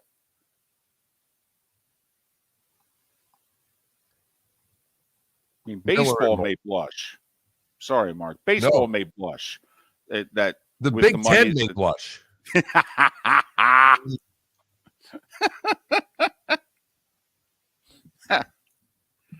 Show you legends and leaders right here. So I do think you're onto something because the numbers are going to be ridiculous. And it will be fascinating if there is a way to put the toothpaste back in the tube. I mean, if Silver could pull this off and get players to play again, it would be one of the best jobs this century done by a commissioner in any sport. Well, I'm rooting for him. I am too. I mean, Felipe, you're our diehard NBA guy. When you go to watch a 10:30 West Coast games and they're benching players because of load management, does it bother you, or do you just sit there and go, I'm really excited to watch the bench guys? Because somehow I think you're really excited to watch the bench guys. It's simple. The TV gets turned off. And when the TV gets turned off, that means ratings are down. And look at that. When you don't have clutch players like LeBron playing, you know, it's not good to sell the product. See what he did there? See? Wasn't enough me feeding him. He had to get the clutch in, too. Right. He had to push us along. Uh-huh. Go ahead. Set it up. You're in charge. Boone in the game to his right. Wilson steps up, floats to a wide open receiver. Gets it to 15, 10, 5. Touchdown! Greg Dulcich. How about a welcome to the NFL drive for the rookie out of UCLA? I thought it was going to be a good game when I saw that. So did we. What'd you play for us there, Felipe? That was the whole set it up, and then you just played it. So. Right. So, Broncos tight end Greg Dulcich, 22-year-old rookie. His first catch in his NFL career was a touchdown. See, next time, just friendly advice. When I say set it up, then play it so we know what we're getting. Right. That would be a little more clutch. With a K. There you go. Clutch Vodka. Remember the Dolphin Watch Party, Seaside in Bonita Springs. For those of you in the 239, the Great Bloody Mary Bar, Clutch Vodka. Be on the lookout for Clutch Vodka coming to a Total Wine near you very, very soon.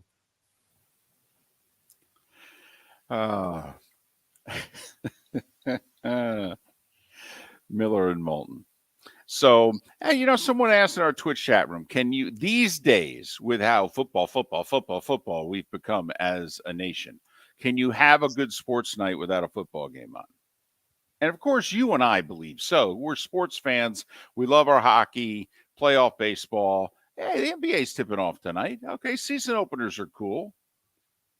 I mean, Sixers, Celtics, Lakers, Warriors. I mean, they gave us, just 4 teams, players on all 4 teams that no one's interested in. And you're right. The start of the season's fantastic because hockey's been going for a week. If your team's off to a good start, it gives you that little bit of hope. Right. Absolutely. Johnny Mac's all excited about Flyers Lightning tonight. Hey, whatever gets it going for you. So I think you can have a good little sports night. Dare I even say a great little sports day and night without football. Maybe that's our poll question. Ooh. Miller and Moulton. I'll be typing here during the break. David Samson is next to talk to Major League Baseball playoffs on the Florida Sports Network. Miller and Moulton here for the Clutch Vodka Play of the Day. Mark, remember Nick Charles, Fred Hickman, the CNN Play of the Day? Yeah, CNN did a nightly sports show. That was a while ago. Yes, it was. Just work with me. Everyone liked the pod, the Play of the Day. So how about we have the Clutch Vodka Play of the Day? Sounds good. Fun. Smooth. Like Clutch Vodka. Listen weekday mornings for the Clutch Vodka Play of the Day. That's Clutch with a K. David Moulton for Napa, Napa Auto Parts, and Napa Filters. Insist on Napa filters for your vehicles, or if you're a do-it-yourselfer, only buy Napa filters. Napa has a filter for almost anything on earth that moves, whether it's motorcycles, foreign and domestic cars, vans, SUVs, earth-moving equipment. You get the idea. Napa Auto Parts, Napa filters. Insist on them for your vehicles, or if you're do-it-yourselfer, only buy Napa filters. Don't miss the Miami Dolphins watch party every Sunday at the Seaside Bar and Grill in Bonita Springs. Presented by Clutch Vodka. The Seaside will be serving Clutch Vodka drinks, including the awesome Bloody Mary bar at the Seaside. If you can't be at Hard Rock Stadium, come have fun at the best place in town to watch the Dolphins and enjoy the best, clean, crisp, smoothest vodka. That's Clutch with a K. Miami Dolphins parties every week at the Seaside Bar and Grill on Old 41 in Bonita Springs. Powered by Clutch Vodka. Mark Miller for SWFL Golf Carts or online, flgolfcarts.com. If you're looking for a golf cart, an e-bike, or an e-motorcycle, go visit Alex and the gang at SWFL Golf Carts. flgolfcarts.com online. Check out their whole inventory. If you're looking for a custom cart, they can take care of you. 2-seater, 4-seater, 6-seater, they've got you covered. E-bikes, nobody better for value and service. E-motorcycles, check them out. Again, flgolfcarts.com. flgolfcarts.com. You were listening to Miller and Moulton on the Florida Sports Network.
Good morning, David.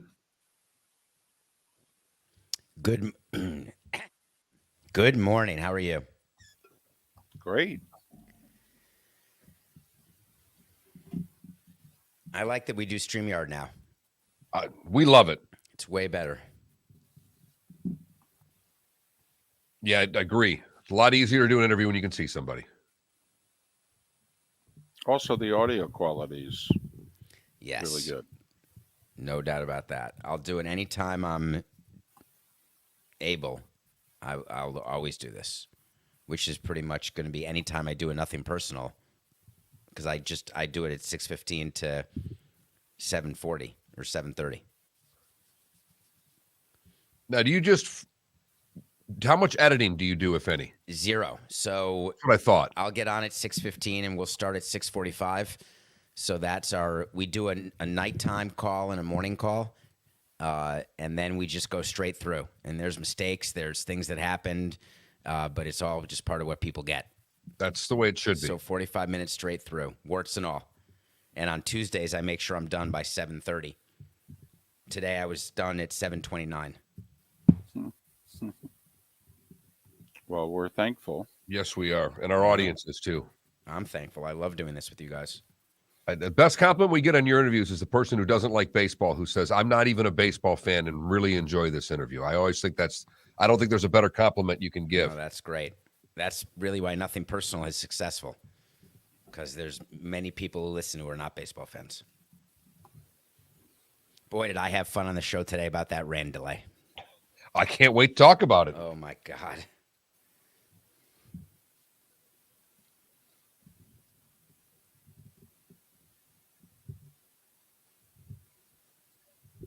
David, we were talking about the 08 Rays-Phillies series where Game 5 picked up in the 5th inning the next day. They vowed they would never have that happen again. Even though, David, I have to be honest with you, that was like a tremendous hour and 20 minutes of television. Yes, especially since each team scored in their half inning until the 9th. I mean, it was very entertaining. And I remember the press conferences after they called the game. It was just insanity. All right, here we go.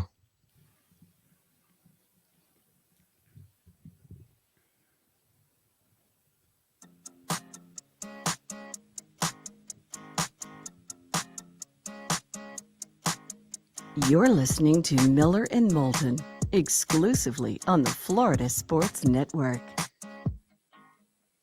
We are very fortunate to have David Samson take a liking to us a few years ago, and he's agreed to join us, well, beginning a few weeks ago, right on through the World Series every Tuesday at this time. David Samson, the host of Nothing Personal with David Samson, NPDS, also talks baseball and life on CBS Sports HQ. You can follow him on Twitter, David, the letter P. Samson, David P. Samson. Good morning, sir. How are you? I am dry. How are you? Which is saying something because you're in the Northeast now. So I was not at the Yankee game because I did not want to sit around for hours knowing that the game was going to be postponed anyway. So I was in the comfort of my couch. I got to start Bad Sisters instead of watching the game, which was supposed to start at 7 o'clock last night. When did you feel that the game was going to be called? Because they wanted to get this sucker in 2.5 hours before they actually called the game. Did you think they were going to play baseball at 10 o'clock last night? No, and I know that baseball was perfectly fine with the postponement, as tough as it is logistically and structurally for fans, for the players. The reality is it's an advantage to the Yankees in Game 5 by having it postponed. And I saw the weather, and it was a perfect excuse. The Yankees really wanted the game postponed so they could start Cortez today instead of Taillon. And the Guardians really wanted to play. Who do you think is going to win that? The Yankees. So once I saw the weather was bad, that's when I knew it was going to be postponed. But I knew they couldn't call it immediately because they had to give the appearance of neutrality. Did you feel this way when you were running the Marlins every day? Every day. Did you say this in meetings in and around the Yankees and the Red Sox and all that? You looked them in the eye and you basically said, the sport is tilted towards you guys. And I was not the only one. There are committees within Major League Baseball that are designed to try to help low revenue teams believe and feel better about themselves, that it's not tilted toward the high revenue teams, and none of those committees work. The effort is fruitless because we all think the same thing. It's not just the Marlins. By the way, Stu is the same way, as he should be. Because Stu does it right, has the best front office in baseball, hugely successful, is hated by the large market teams, literally loathed by them, yet he feels the same way about them because he's got to work harder and work better just to be in the same place for a shorter window of time. So there's a lot of to Rob Manfred's job and Bud Selig's job that is not talked about, and that is juggling the egos of 30 men and juggling the high versus low revenue people. Mark, I thought it was fear and loathing in Vegas. Apparently, it's fear and loathing in Major League Baseball. Well, and I get it, but I'm more curious. Take us through last night. How you see how did this? I'm baffled that it was 9:30 before we called the game. So what went on for those 2.5 hours? Well, if you're a player in the clubhouse and you don't have your uniform on, you keep your uniform pants on, and you take your spikes off. They have sort of flip flops that they can wear. Or sandals or whatever they have. There's food in the food room, but we tell the players just don't eat heavy, so we keep light food for the players to eat. Some players have a specific thing. There's video game areas. There's guys who are on their headphones. There's guys on their phones. There's guys playing cards. There's guys playing dominoes. So you've got different stations of players. There's some people just watching TV on the couches. So you've got the players taken care of. Meanwhile, the front office is sitting there meeting with Major League Baseball, trying to convince them to do what you want them to do. And if you're the Guardians, you're sitting there saying, we got to get this game in. You don't want to have it travel the day before an LCS game. You don't want to do this. And then you realize that you have no choice because Major League Baseball is in charge. That's the important point. Major League Baseball is in charge of this rain delay, not the home team and not the umpires the way it is during the regular season. Do you think since the 3 teams in the National League that all won 101 or more games all went out quickly, do you think that baseball is going to say, hey, man, it's baseball, it's sports, this can happen? Or do you think that they're going to have a meeting once the World Series is over and go, we got to do something about this? So the first owners meeting post-World Series is in November, and it's always the most painful one because the meeting always starts with the congratulations to the World Series winning owner, and you have to give him an ovation, except you hate him and you don't want to give him an ovation. And so you've got a bunch of owners and presidents standing up in a meeting saying, hey, way to go, up yours. It's exactly how it happens. It's quite funny.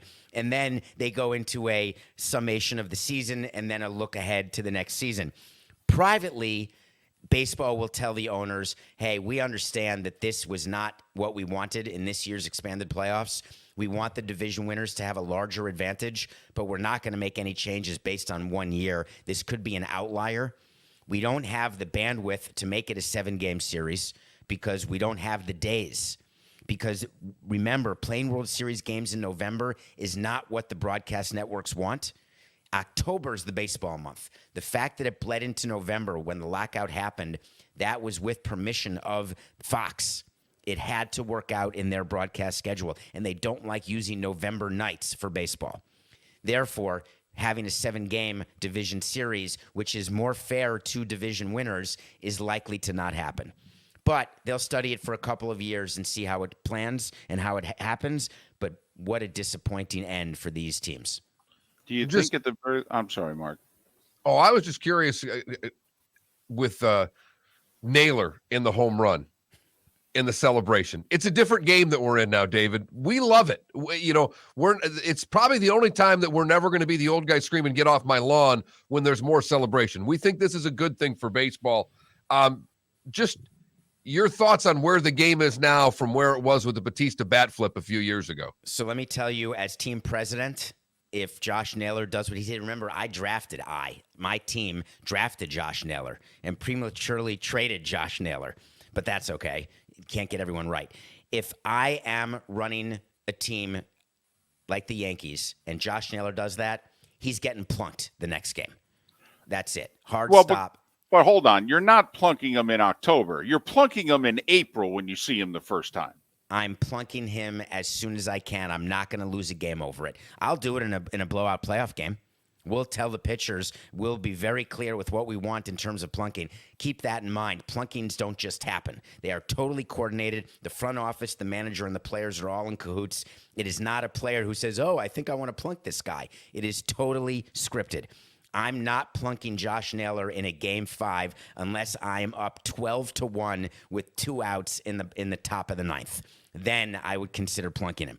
But with the schedule the way it is next year, I also know that every team is playing every team, so I know that I can get to him next year for sure.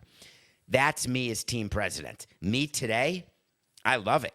I love what Naylor did. It's funny, right? What's the big deal? And Garrett Cole was fine in the post-game media. We would have prepped our pitcher to say something similar, which is, hey, let him do whatever he wants. We're here to win a game or to win a series. But I want the players to be fun because it makes them relatable. You said you think baseball is going to take a couple years and get a sample size before they make any changes. Do you think that they could reseed beginning next year? Like, I'm wondering if that'll be the alteration they make between this year and next year, in which they say, well, listen, the same thing might have happened, but next year, shouldn't we have the Dodgers play the Phillies, the 1 play the 6? Reward the 111-win team with playing the worst team we put in the playoff field? Do they reseed in hockey or in basketball? I'm almost positive they do not. I think that 1 plays 8, and then they play the winner of 4v5. I'm almost positive that's the case. They reseed in the NFL, though. They do in the NFL. Okay. Yes. So those aren't series, though, right? That's just a 1-game take-all. Just a 1-gamer. Right. But if So the it's a bit if the 7 seed beats the 2 seed in the first round, the 7 seed would play the 1 in the second round. You remember there was a time in baseball when you could not play a team in your division in the division series. Now, that's a callback to people, maybe only 42% of your listening demographic, but it used to be that you would never have the Braves-Phillies playing in a division series or the Padres-Dodgers. And I was there when they changed it because the view was, hey, we need to have the seedings be accurate.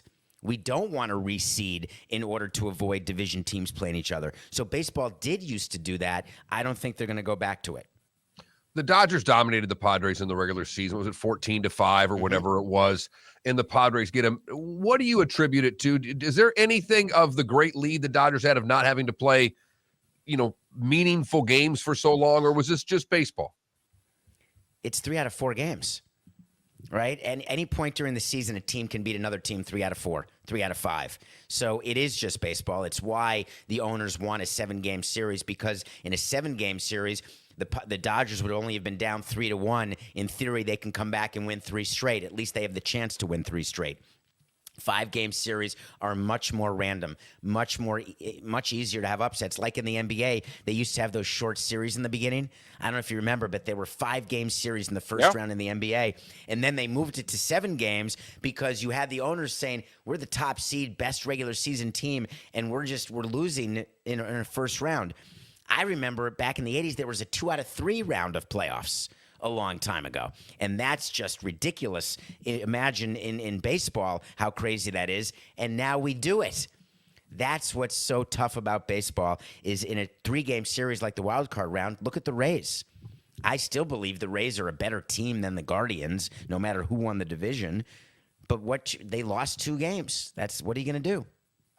And scored 1 run in 24 innings. Which happens. Yes. So go over a sample size. That's why we don't panic and evaluate players much in April, because everything looks worse to fans and the media than to a front office.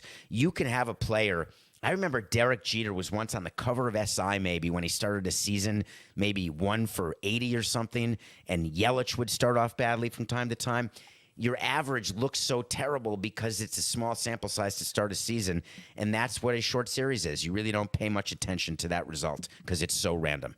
David, was there ever any serious discussion about reducing the season from 162 games to 154? Because let's face it, both Fox and ESPN, they're willing to pay more money for playoff games, and maybe the solution can be, 3-game first round, and we'll go 7-7-7. But to do that, we probably need another 5, maybe 7 days. And the only way we can do that is either A, schedule double headers, one a month for every team. They got to suck it up and deal, or they got to reduce the number of games. So I'm going to bring you back to a meeting where we discussed this very thing, and I'm going to tell you who voted for what, and it's going to be interesting if we have 2 minutes to do it. Think about a team like the Rays. If they're asked to give up 4 home games, and 162 to 154 means 8 games fewer, that's 4 fewer home games. So you're going from 41 home games to 37 home games. For a team that does not sell out, you are not losing any revenue by losing those 4 home games. Your broadcast partner still has over 150 games available to broadcast. You're not in violation of the contract. All of your sponsors, you could give them a refund of 10% because you're losing 10% of your home games, and that would still be fine. From a gate standpoint, you're good. Go to the Cardinals, Dodgers, Yankees. They were not willing to give up 4 home games without being paid what their gate would have been for those games. The commissioner was not willing to make them whole. The low revenue teams were not willing to give up revenue sharing dollars to make them whole for losing those 4 games. So you had the Giants, the Red Sox, the Cubs, the Dodgers, the Yankees. You had more than 7 teams who would not give up 4 home games. Therefore, you couldn't get the vote to go down to 154. On top of that last point, the owners said we'll go to 154, but you better go to the union. We're not paying the players 162. And the players union said, you want to go to 154? Great. But when we sign a deal for $20 million, that's $20 million for the year. You want to play 100 games? Fine. You want to play 154? Good. 162? No problem. But we're still getting the same $20 million. And way more than 7 owners said, if we go to 154, we are going to prorate the player salaries. So basically, it didn't work. Sounds like a lot of dead ends in a lot of areas where that will never, ever happen. Never say never. I'm sorry about that long answer, but you asked a question that I wanted to give you a full answer to. Okay, in 10 seconds, could Fox and ESPN make up the money loss? So instead of the Marlins and the Rays compensating the Yankees and the Red Sox, essentially it could be Fox and ESPN compensating them. But dollars are fungible. They could make that up, but they would lower the rights fees that would go to all 30 teams. So it's dollar for dollar. They would not add money for that. David, as always, we get smarter when we have you on. Thanks for the time. Thank you. David Samson. Daily, weekdays, it's the Nothing Personal podcast with David Samson, NPDS. It's been nominated for the top awards in podcasting, and it's very popular. You should check it out if you don't already. Follow him on Twitter, David, the letter P. Samson, David P. Samson. We are Miller and Moulton, which means on a Tuesday, Pat Kirwan is next, talking all things National Football League on the Florida Sports Network. David Moulton for Napa, Napa Auto Parts, and Napa Filters. Insist on Napa filters for your vehicles, or if you're a do-it-yourselfer, only buy Napa filters. Napa has a filter for almost anything on earth that moves, whether it's motorcycles, foreign and domestic cars, vans, SUVs, earth-moving equipment. You get the idea. Napa Auto Parts, Napa filters. Insist on them for your vehicles, or if you're a do-it-yourselfer, only buy Napa filters. Don't miss the Miami Dolphins watch party every Sunday at the Seaside Bar and Grill in Bonita Springs, presented by Clutch Vodka. The Seaside will be serving Clutch Vodka drinks, including the awesome Bloody Mary bar at the Seaside. If you can't be at Hard Rock Stadium, come have fun at the best place in town to watch the Dolphins and enjoy the best, clean, crisp, smoothest vodka. That's Clutch with a K. Miami Dolphins parties every week at the Seaside Bar and Grill on Old 41 in Bonita Springs, powered by Clutch Vodka. Yeah. Hi. Excuse me. Hey, the line starts back here. Ma'am, if your party's not here, you're going to have to go around again. If you had the opportunity to avoid all this, wouldn't you? Salt Live is the official transportation provider of the Miller and Moulton Morning Show, making your trip to and from the airport seamless and stress-free. Salt Live is supported with the help of local partners like the Bayfront Inn. Gather your family and friends and enjoy a leisurely day on the water with a pontoon or deck boat. If you prefer to explore the waterways without a motor, the Bayfront has canoes, standboards, and kayaks. At the end of your journey, enjoy lunch or dinner at the Bamboo Tropical Bar and Grill. The Bayfront Inn, something for everyone on 5th Avenue in downtown Naples. BayfrontInNaples.com. When you need a ride, book with Salt Life Transportation, 308-8686, or book on saltlifetransportation.com. Miller and Moulton here for the Clutch Vodka Play of the Day. Mark, remember Nick Charles, Fred Hickman, the CNN Play of the Day? Yeah, CNN did a nightly sports show. That was a while ago. Yes, it was. Just work with me. Everyone liked the pod, the Play of the Day. So how about we have the Clutch Vodka Play of the Day? Sounds good. Fun. Smooth. Like Clutch Vodka. Listen weekday mornings for the Clutch Vodka Play of the Day. That's Clutch with a K. Mark Miller for SWFL Golf Carts or online, flgolfcarts.com. If you're looking for a golf cart, an e-bike, or an e-motorcycle, go visit Alex and the gang at SWFL Golf Carts. flgolfcarts.com online. Check out their whole inventory. If you're looking for a custom cart, they can take care of you. 2-seater, 4-seater, 6-seater, they've got you covered.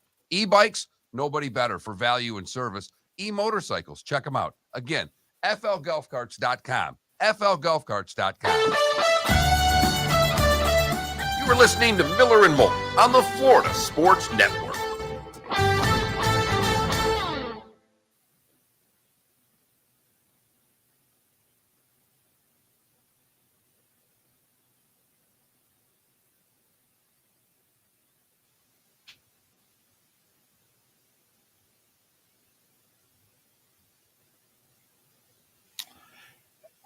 Well, it's funny, RCB, about Seth. I talked to Seth last night, and I actually said, Seth, you know I love you, but you're way too negative about this sport. You got to give it, I told him he shouldn't cover it.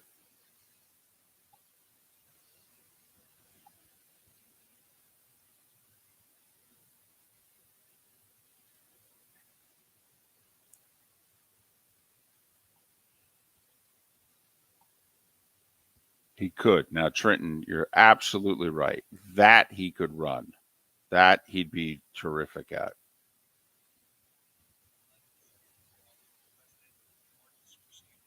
David Samson, by the way, agrees with us.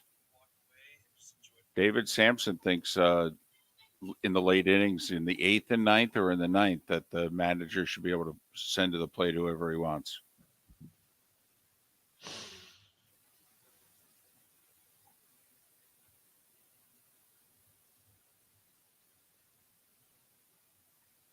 There's Pat. How's everybody?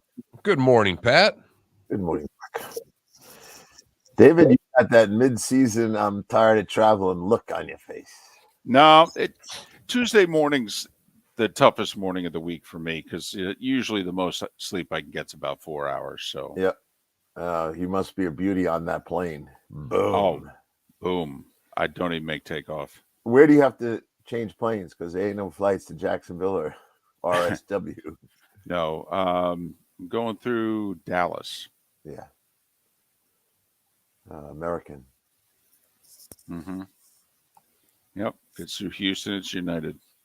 Yep.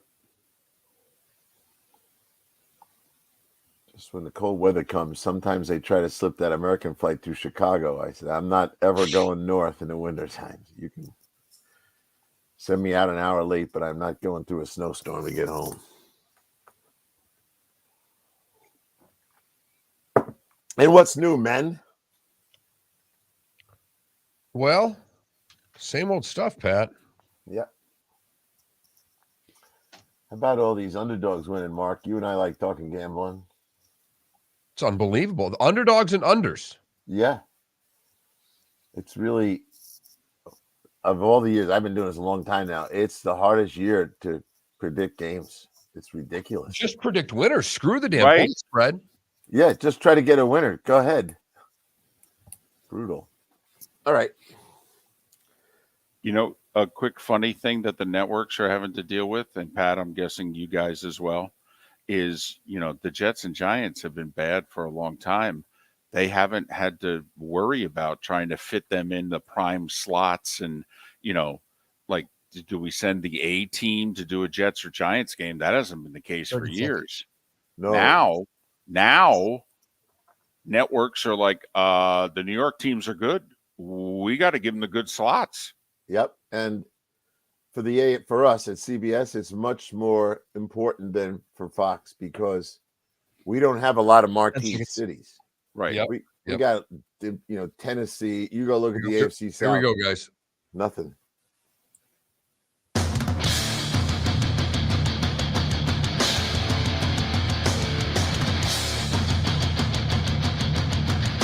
You are listening to Miller and Moulton, exclusively on the Florida Sports Network. And now here's Mark Miller and David Moulton. It is the top of the 8 o'clock hour on a Tuesday, and that means it's time for Pat Kirwan. He of NFL Radio's Moving the Chains weekday afternoons, and he's part of CBS Sports, the NFL Today show.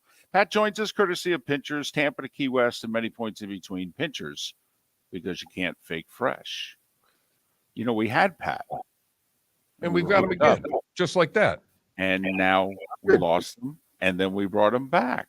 Yeah, call me Lazarus, rise from the dead. How are Pat, you, fellas?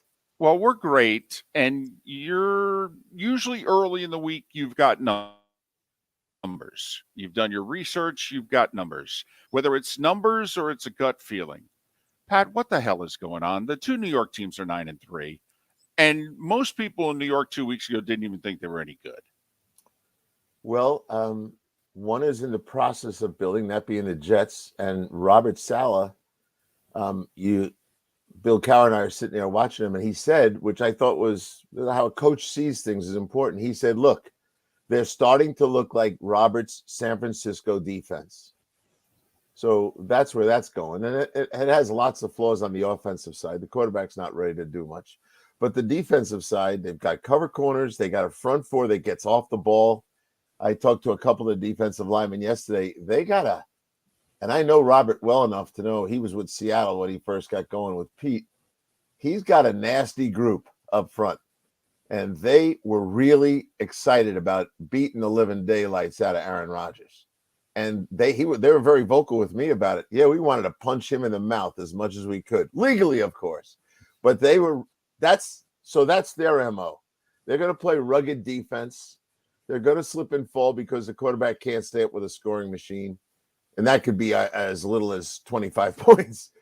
The other place is the head coach and who he is, how he's operating. Phil went and spent time with him this week. He came back. I said, Phil, who'd you meet?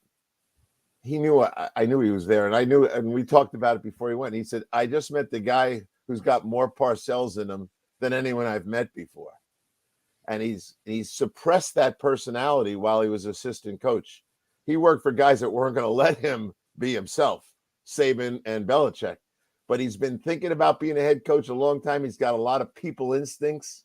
And Phil walked away thinking, this guy knows how to push people buttons. And he's got a bunch of guys that aren't that good that don't know they're not that good. That's how I see the two teams. Is it helpful, the fact that, we're getting some defensive guys getting going because scoring's down? Why is scoring down, Pat? Well, we don't practice, and everyone wants to hear this like a hole in the head because we've been whining about this and complaining about it forever. But football is a game of choreography. When the ball is snapped, you have 11 guys have to be perfect for 5 seconds. Well, a Broadway show wouldn't go on without rehearsals. They would rehearse till their feet bleed, but we don't do that anymore. So the offensive side of the ball is where it's the most complicated and where practice is the most required. On defense, you start seeing that these guys don't have protections right. They don't have the running backs aren't disciplined to the point that you start blitzing it. Now, we saw Spags blitz a little too much in the Kansas City game, and he had to get out of it, but he was having great dividends and returns. To David's first point about numbers, So here we are. We've got 6 AFC teams with winning records and 4 NFC teams with winning records. That's 10. Now 14 are going to the playoffs. You got all these 3-3 teams. You actually have 2 and 4 teams that believe they can get to the top of their division. So I think the NFL loves that. I mean, everyone feels more than alive, but how many people are winning? Not many. And the choreography of offense. And now you're starting to see it in special teams.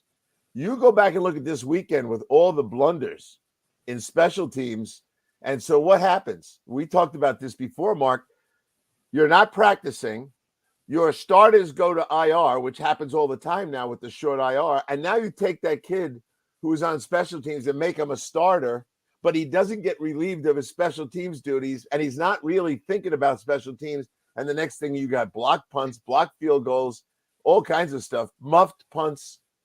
It's a crisis to me on that dimension of the game. He's Pat Kirwan, moving the chains on NFL Radio and CBS's NFL Today show, and he joins us once again courtesy of Pinchers from Tampa to Key West and over a dozen locations in between Pinchers, because you can't fake fresh. Level of concern that you have for the two bays, Green Bay and Tampa Bay, where is it? Well, did those quarterbacks look mighty old to you? They look like senior citizens last Sunday. Now, they're too good to stay down, but I think at least Mark was on my side on the Packers winning the NFC and getting to a Super Bowl. So that doesn't look very good right now. The protections aren't good. The quarterbacks are both frustrated with this stuff, but there's no mercy from the fan bases. That little stunt that Tom pulled by going to the wedding and then coming back and flipping out on his offensive line has not sat well with the fans. And the Green Bay fans, much to my shock yesterday, we encouraged Green Bay fans to call yesterday. We wanted that reaction to your question. Most of them said, get rid of Rodgers. Now, I was in shock. And I tried to point out all the great things he's done, but they don't like the diva part. They don't like that he wasn't here in the spring and now he's complaining about the young receivers. The funniest one of all was, send him to Tennessee, we'll take Tannehill. Oh, so God. That's where their mindset was. And we opened the phone lines for the Packer fans, and nobody came in. Oh, here's the other one for you, David. This lady calls in and said, we need Antonio Brown right now. So those are the things I'm dealing with from the fan base level, and my job is to try to point out it's an overreaction on your part, but they're not listening. Well, with Tampa, the offensive line up until last week had played better. It wasn't very good. He screamed at him. I get that.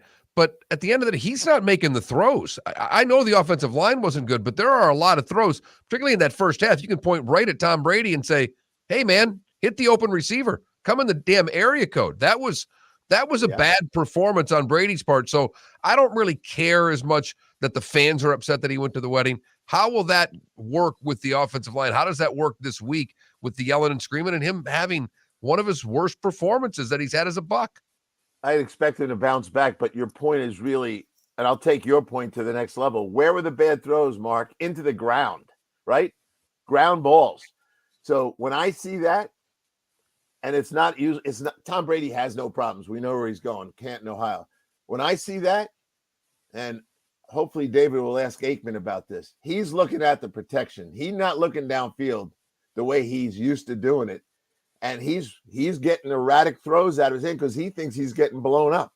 Why was he yelling at the line? Because he got sacked a couple times and he's getting rushed and he doesn't. Yeah, where's his little short game? Where, in the old days, this is all about Gronk. Gronk solved these problems. They've had bad lines in New England, and he'd get the ball to the big moose right in front of him, 8 yards over the line of scrimmage. He doesn't have that at all. He's got a rookie at tight end. Brake got hurt. It all adds up to, when I see inaccurate throws from him, which is rare, it looks to me like he's looking right at the protection and worrying about that more than anything else. The thing that surprised us, though, Pat, is he's got Mike Evans. And the Steelers were down their top 3 corners and Minkah Fitzpatrick.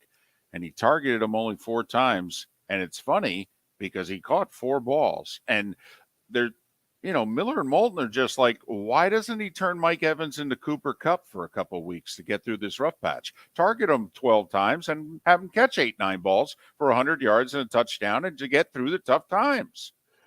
I agree with that, but his MO for the last 15 years or so has not been the outside stuff. Since Randy Moss, he's been not doing that. He's been slot over the middle, tight end over the middle. That's his bread and butter. 7-yard gains, 8-yard gains.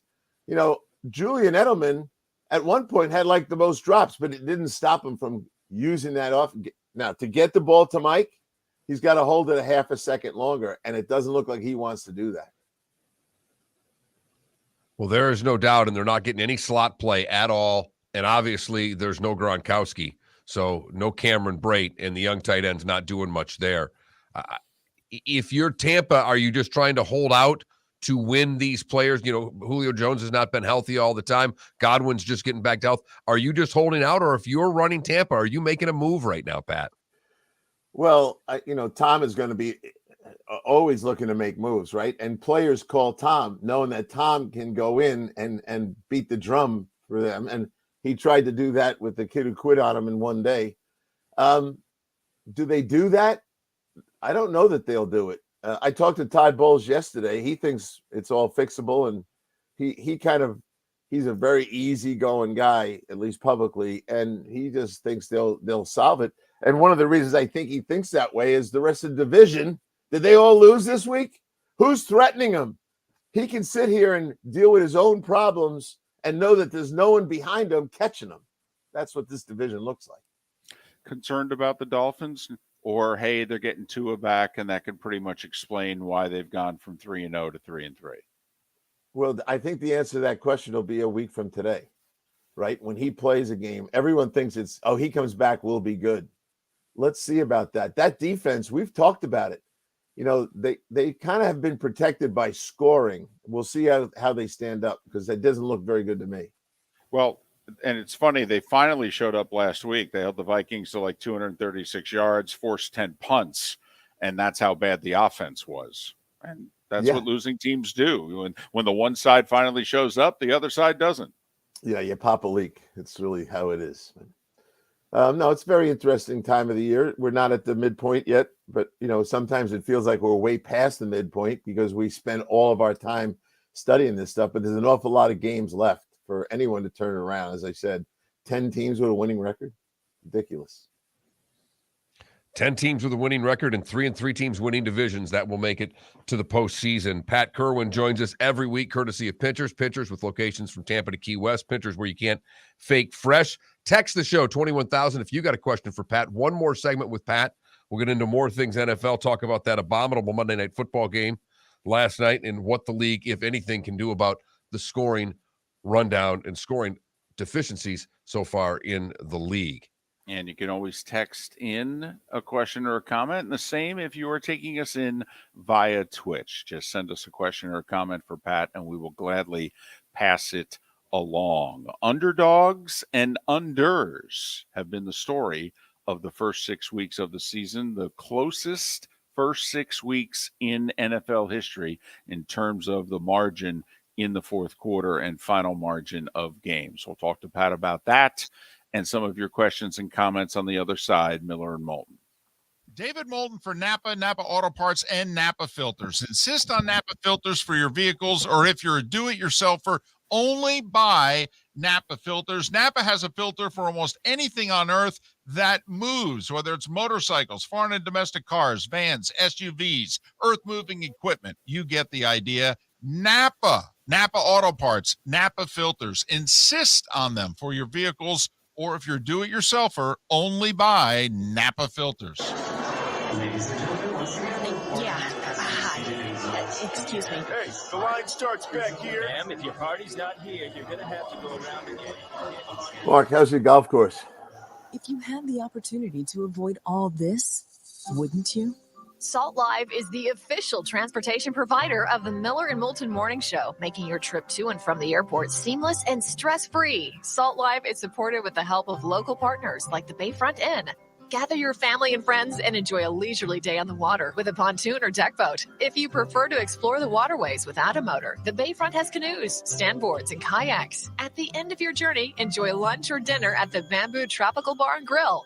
The Bayfront Inn, something for everyone on 5th Avenue in downtown Naples. BayfrontInNaples.com. When you need a ride, book with Salt Life Transportation, 308-8686, or book on saltlifetransportation.com.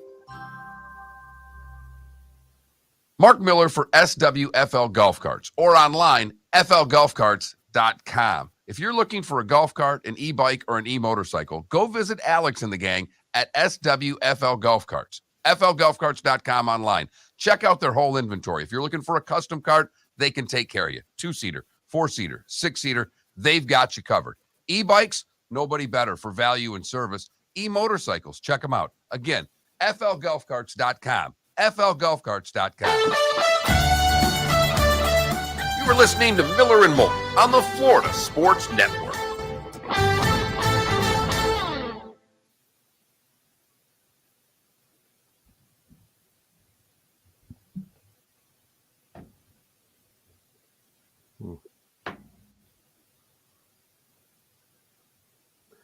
Man, is it beautiful out today. Is it? We're about to finally get it here. We're getting a cold front tomorrow. I can't wait. Yeah, it's the trees. They're like this. I thought last week was the peak of it all. It looks like it's today. What, foliage? Yeah, and I thought we had a lot of rain and wind, and I thought these leaves will all be knocked down, but they're all there. It's kind of a spectacular day. I'm sure a week from today it'll look like death warmed over. Yeah, because you guys are getting that cold front's popping everybody, right? You know, Jimmy Miller, while doing the show, we always get Jim's weather the next day. It's like incredible. Right. North of Detroit, comes right across to upstate New York where I am. Yep. And so he had snow yesterday. He had snow for about an hour, then it turned to rain. But I go, you got to be. And he sends me pictures. He goes, here's your weather for tomorrow. Get your snow shovels out of the shed. Come on, Jim. It was depressing looking.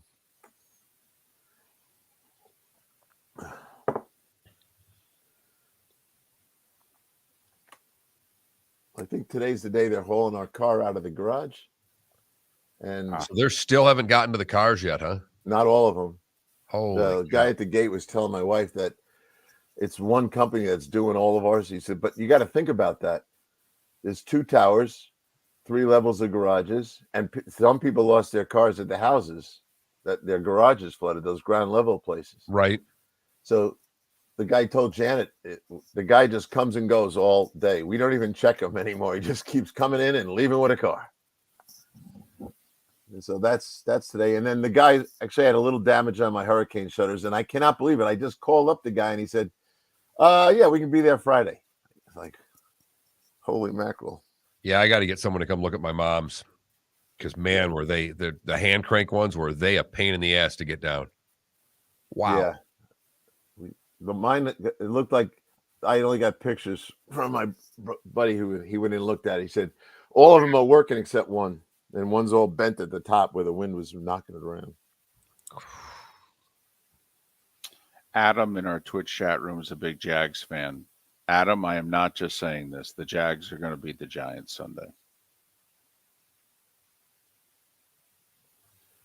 You know, of all the losing performances, Trevor Lawrence, who I've been down on with his turnovers, not bad last week.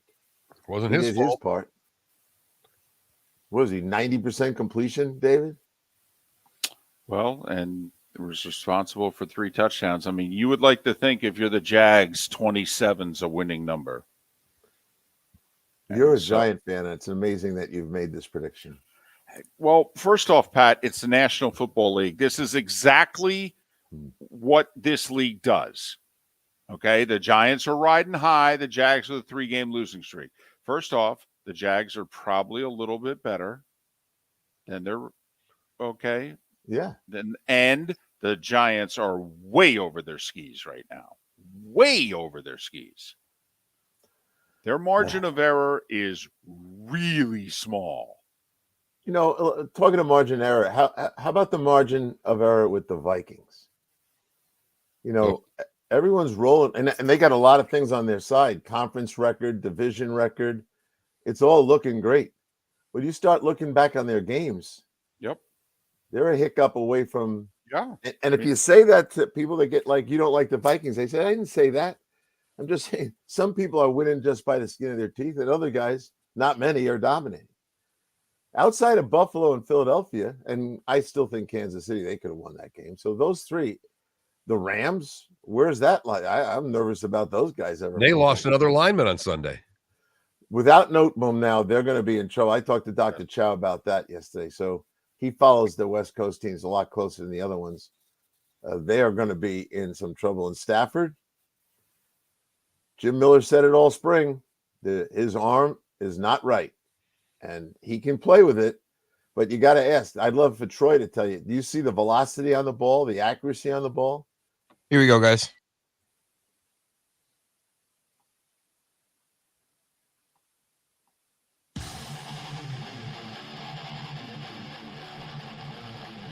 You're listening to Miller and Moulton, exclusively on the Florida Sports Network. 21 minutes past the hour, 10 more minutes with Pat Kirwan. NFL Radio's Moving the Chain, CBS's NFL Today show. Pat's 2 weekly appearances brought to us by Pinchers from Tampa to Key West and a dozen locations in between. Pinchers, because you can't fake fresh. Gentleman in our Twitch chat room wants to know who's calling the shots in Philly. Is it Howie Roseman? Is it the analytics department? Is it the head coach? My question about the Eagles, Pat, is are they in the same category as the Bills and Chiefs? Well, first off, Howie's calling the shots. All right. They all answer to Howie. And that's the way it's been. The coach was hired by Howie, all that business. So it's Howie. That subject's taken care of. Are they as good? Well, they're interestingly good in the sense of depth. If you look at their roster, they've got some depth in critical spots. Like last week, Lane Johnson goes out. It wasn't pretty, but it wasn't a rookie either. So they've got players that can come in. They've got some rotation in the defense. The secondary is really good. So yeah, I don't. What does it get down to, David? The answer to the question is Hurts as good as Josh Allen? No. So if that's the final evaluation tool, put Buffalo and Kansas City ahead of them. Okay. Who's the next best team in the NFC not named the Philadelphia Eagles? That's a great question. It may not be a team with the best record. Minnesota the Viking fans will stand up and tell you it's them. We got talking about margin of victory, and it's a little concerning, but they've got a lot of numbers working for them that would say you could stand up and say them. I don't prefer to say them. At one point it would have been easy to say Tampa, but they don't look like they're on all cylinders right now. So I don't know. I think it's a good question. Might be Dallas. Dallas can play defense, and they're going to get Prescott back. And I thought last week, Zeke, when that game was in the balance, Zeke came back to be Zeke. He played hard in the third quarter. He was trying to carry that team into a win, and he showed a lot of his old self. So I think maybe I'll say Dallas to the answer to your question, Mark. They're playing for Mike McCarthy. We all thought they were going to roll over on Mike McCarthy. They're playing for Mike McCarthy. I mean, backup quarterback down 20-0. That was a 3-point game in the fourth quarter.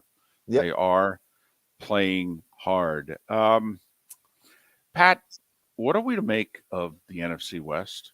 I mean, the Niners had a chance this past week to really take control of it, and then they go and, they get outrushed 170-50 in Atlanta, and the Falcons are running the ball on everybody, by the way. Man, oh man, is there a good team in that division? Well, I think San Francisco, when healthy, is good, but they're beat up. So theirs is medical, right? We got a lot of guys that are beat up badly. They could, I don't know if this will stand up on Sunday, they could land up playing without 7 starters on defense. Oof. So that's their problem. The Ram problem is they can't protect the quarterback that gets flustered when it's in his face and has bad numbers on, to go along with that when it comes to interceptions and sacks. So that's them. Last week was kind of odd that Seattle actually sacked somebody 6 times and stuffed it, but I have no faith in Arizona. I think their coach could be on thin ice. So you're right. There's no one there. I think it's going to land up being San Francisco. They'll get enough guys back and they'll squeak out a division title. Is Hackett on thin ice? I know it's year one, but this offense is averaging like 15 points a game. Russell Wilson doesn't look good at all. As David pointed out last night, there were miscues on special teams with getting guys on the field, and they didn't have enough guys on the field at different points, having to call timeouts. I mean, are we sure Nathaniel Hackett's going to get through year one? He'll get through the year one, but I don't know that he'll get to year two. So, I'm going to talk to him today. I talked to him on Tuesdays, and I'll tell you, he's a stand-up guy. I didn't know him that well, but he comes on every week and he takes the questions, and I try to be kind, but you can't be kind with all the mishaps. So the ownership's looking down at that going, there's our investment, Russell Wilson. It ain't going great. I would think that would be force for a change, and they might change all the way to the top. Everybody goes, but hope not. But that could happen. We see where the now that Matt's gone, Arizona situation, the Denver situation, maybe even Detroit. Who knows? And so yesterday, what did I get? This is the classic Cleveland hit. We got to get rid of everybody. I go, you've been doing that forever. Would you stop doing it?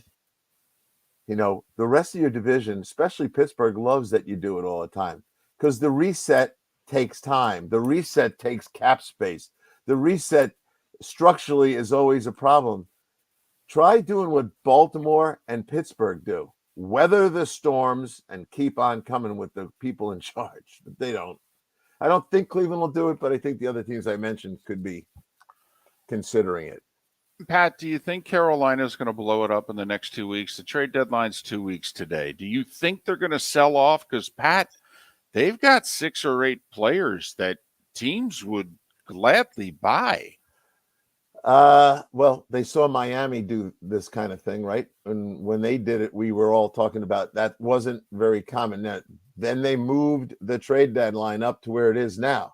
It used to be a lot earlier than this, so the league didn't want fire sales. But then they came to the realization that with cap problems and coach changes, that it was a good idea. I actually thought the trade deadline should be Thanksgiving.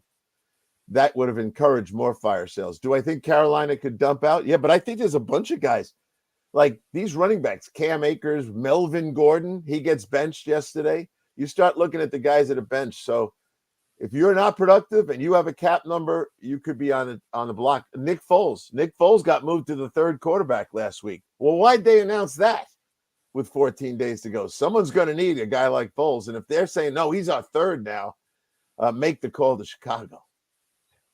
What's McCaffrey worth? What would you give for McCaffrey if you were a GM that thought that was the missing piece? You mean like the Rams? Yeah, like the Rams. Or the Bills. Yeah. The Bills are a different group. They're very disciplined most of the time in their way they see finances. So when you hear that Carolina wants a 1, that's laughable. And I like him, but he's got injury history and he's got an $11 million salary next year. So if you're taking him as a 1-year guy and you'll deal with next year, your immediate compensation package, Mark, is not going to be high. David likes to be the GM here, and I would think at best they'd get a 3rd, more like a 4th. Well, my understanding is if you're willing to take on the contract that, Carolina can't get the draft pick that they want. So, once again, it comes down to, listen, I'll throw Tampa Bay in the mix. I know it's interdivision and they'll probably have to pay a little bit more, but Brady needs a safety valve. And they got nothing that they have confidence in behind Lenny. No, so and I'm with you on a whole other dimension with him in Tampa. And I've talked to Ed about it, his father, and I've talked to Christian about it. Christian kind of pushes back against it, but he's one of the best slot receivers in the NFL. He's going to be all. He can put him on the field with Lenny, and things could look pretty darn good. And once again, they're all in, like the Rams were last year. The Bucs should be all in. Well, you tell me. You're a GM. Trade in the division. Yeah, you get more from it. But Belichick traded with the Bills twice. I know that, but most of these guys aren't Belichick. The owner of Carolina is still on chapter 1 of learning how to own. He's in the Pat book's Kirwan. 10 chapters. You can listen to him and Jim Miller. They co-host Moving the Chains weekday afternoons on NFL Radio. He's part of CBS's NFL Today show. Pat, thanks for joining us, courtesy of Pinchers. We'll do it again Friday. Yeah, I'm enjoying this new way we do it, too. Get the chance to see you guys. It's all doing good, man. Be good. Love it. We love it. Friday. Friday. Pat Kirwan joining us once again here on Miller and Moulton. All right, this is a gift for the young lad who gets up early to produce our show. The NBA season tips off tomorrow. Napa Auto Parts, and Napa Filters. Insist on Napa filters for your vehicles, or if you're a do-it-yourselfer, only buy Napa filters. Napa has a filter for almost anything on earth that moves, whether it's motorcycles, foreign and domestic cars, vans, SUVs, earth-moving equipment. You get the idea. Napa Auto Parts, Napa filters. Insist on them for your vehicles, or if you're do-it-yourselfer, only buy Napa filters. Mark Miller for SWFL Golf Carts, or online, flgolfcarts.com. If you're looking for a golf cart, an e-bike, or an e-motorcycle, go visit Alex and the gang at SWFL Golf Carts. flgolfcarts.com online. Check out their whole inventory. If you're looking for a custom cart, they can take care of you. 2-seater, 4-seater, 6-seater, they've got you covered.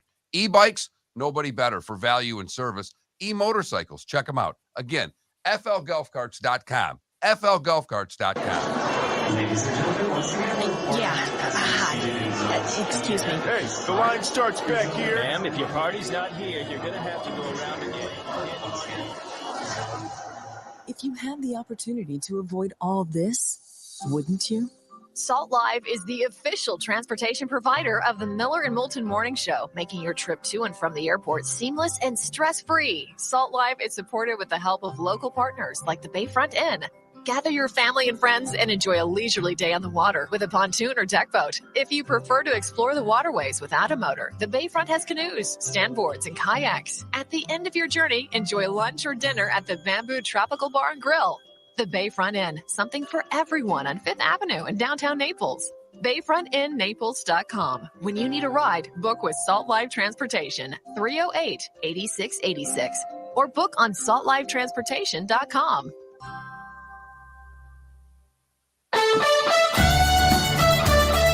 You are listening to Miller and Moulton on the Florida Sports Network.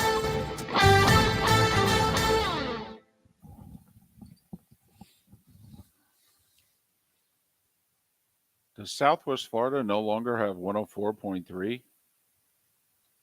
I'm not sure.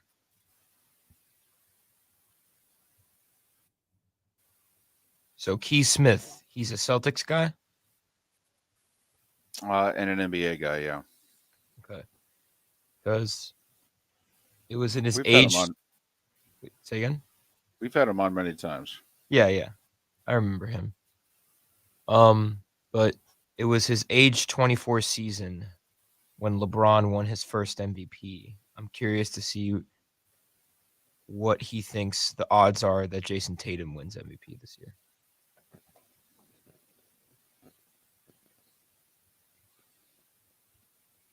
Yeah, Keith's coming on next.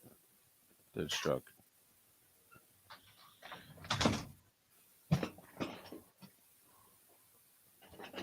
Well, WSM, I don't know, because everybody else seems to be able to hear us.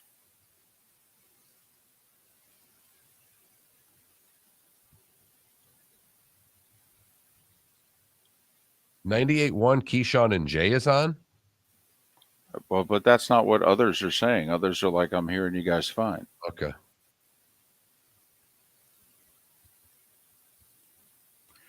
Felipe, are all the buttons down that are supposed to be down? Yes.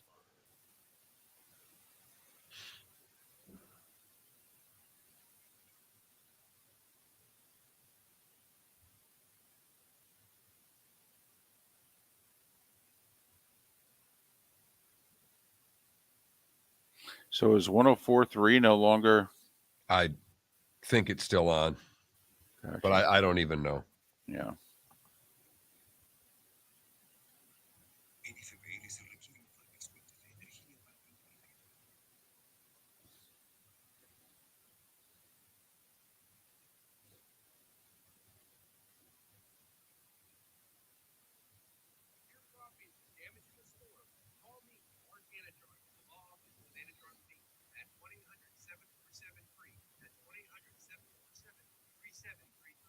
Take back control of your life. Now, when is the right time to have a conversation with your kids about where babies come from? Roxanne Wilder here, and every week I get together with my girl Meredith on the PG Parental Guidance Needed podcast. Craziness.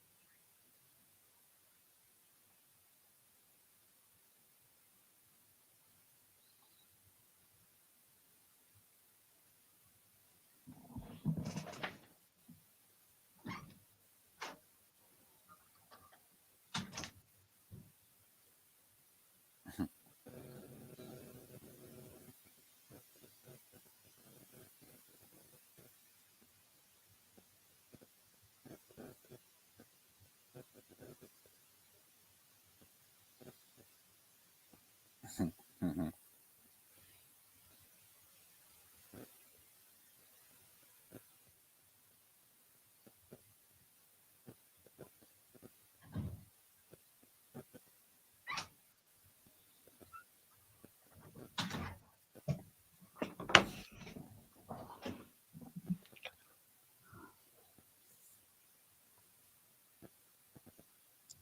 Keith is on hold.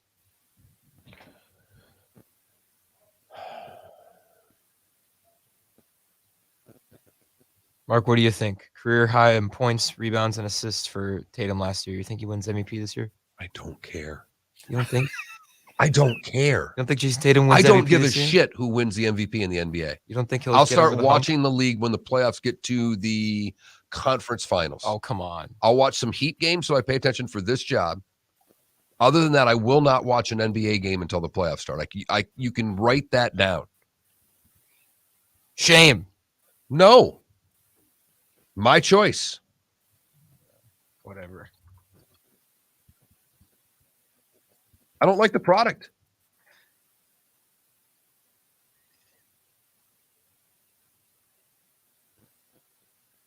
$15 seconds.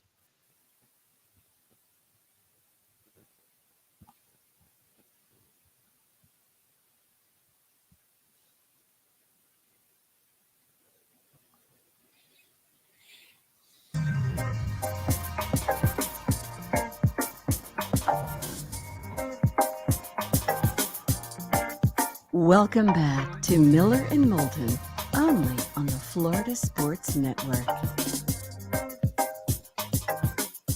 22 minutes before the hour, the NBA season tips off in 11 hours. Keith Smith is like a kid on Christmas morning. In fact, he has tweeted that out a couple times because he covers the league for Spot Rack, Celtics blog, and he's part of the front office show on YouTube. You can follow Keith on Twitter, Keith Smith NBA, Keith Smith NBA. Keith, hope you and the family are well and you made it through the storms okay. How are you?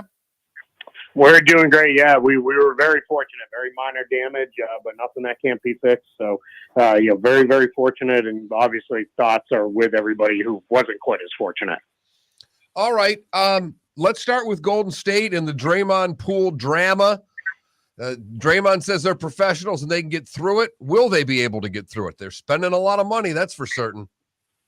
Yeah, absolutely they are. We're going to see. We're going to find out. I tend to think they probably will get through it, but we'll see. I mean, anytime there's any kind of normal on-court disagreement of, hey, you were supposed to cut there, or we should have switched this differently or something, all eyes are going to be on those too, because everybody's going to be expecting, something crazy to happen. And I don't think it's going to. I think Draymond Green at this point has been put on notice by the Warriors. He has to be on his best behavior the rest of the way here. I think them basically, whether it was his decision, the team's decision, collective decision to go away for a little while was kind of saying, hey, we're not going to put up with it. This is not going to be, something we're going to do. Now, obviously, that was driven largely by the fact the video got out. But we are going to see, what happens with him. But I do think they'll get by it because they're pretty well united in trying to get another title. How much do they need him? You saw it firsthand, up close. I mean, the most important game of the finals was Game 4 last year. They put him on the bench for the final 8 minutes in the fourth quarter when they were down 6. And Steph led them to a win with Draymond on the bench. How much do they need him? Yeah, they still need him because that did happen. But then in games, 5 and 6, we saw him come back and make big plays, especially down the stretch, and really do things that kind of he's the only guy on that roster who will do. If they want to play those killer small ball units that no one can handle, he's the key to that. You need him out on the floor. He's the one who keys that. Because of his ability to handle the ball and pass, they can run a lot of the off-ball stuff that they run with Steph and Clay and even Jordan Poole. So he's still a very, very important player to the Warriors. But that said, this is a big season for a guy like Jonathan Kuminga in year number 2 to start stepping forward and show he's maybe ready for a bigger role. They re-signed Andrew Wiggins, who I think they think can do some of the things for them that Draymond does. So I think all around you're going to see the Warriors, they're in a bit of a transition with Draymond Green. He's the first of that core group to probably be in that transition, but it's going to start to play out right in front of us over the next year or so. Keith, are they still the best team in the West? The West is tough, especially at the top. The Denver Nuggets are going to be very good this year. They've got Jamal Murray and Michael Porter Jr. back. They've still got Jokic. They went a long way towards fixing their perimeter defense by adding Bruce Brown and Contavious Caldwell-Pope. So they're going to be good. The Clippers have Kawhi Leonard, Paul George back, keying what is easily the deepest roster in the entire NBA. They've got guys that aren't going to play minutes regularly that would probably be in the rotation for a lot of other teams. They've got guys coming off the bench that would probably start for other teams. And the Phoenix Suns, I know they went through some drama of their own, but they're still there. They're not going away either. So the Warriors have a lot of challengers coming for them. So we're going to see. I don't know going to get through to the finals. I'm not picking them to get back to the NBA finals, but it also wouldn't surprise me if they were there. I think you could pick about 6, 7, 8 teams and give them about even odds at winning the championship, and I wouldn't argue with probably any of them. He's Keith Smith. He covers the NBA for a living, and he does so many different places. Spot Rack, Celtics Blog, the Front Office Show, which you can watch on YouTube. You can follow Keith on Twitter, Keith Smith NBA, Keith Smith NBA. Well, one of your 3 big gigs, the Celtics. Needless to say, they've had an interesting offseason. Do you think having a different head coach is going to dramatically affect them? I don't think it is. And the only reason I say that is because Joe Mazzulla has been there, and he's been there for a very long time. He was a holdover from Brad Stevens' staff. He was one of the few guys who stayed after Stevens went into the front office and Ime Udoka took over. Mazzulla stuck around on the coaching staff. So he's been through everything that this team's been through over the last several years.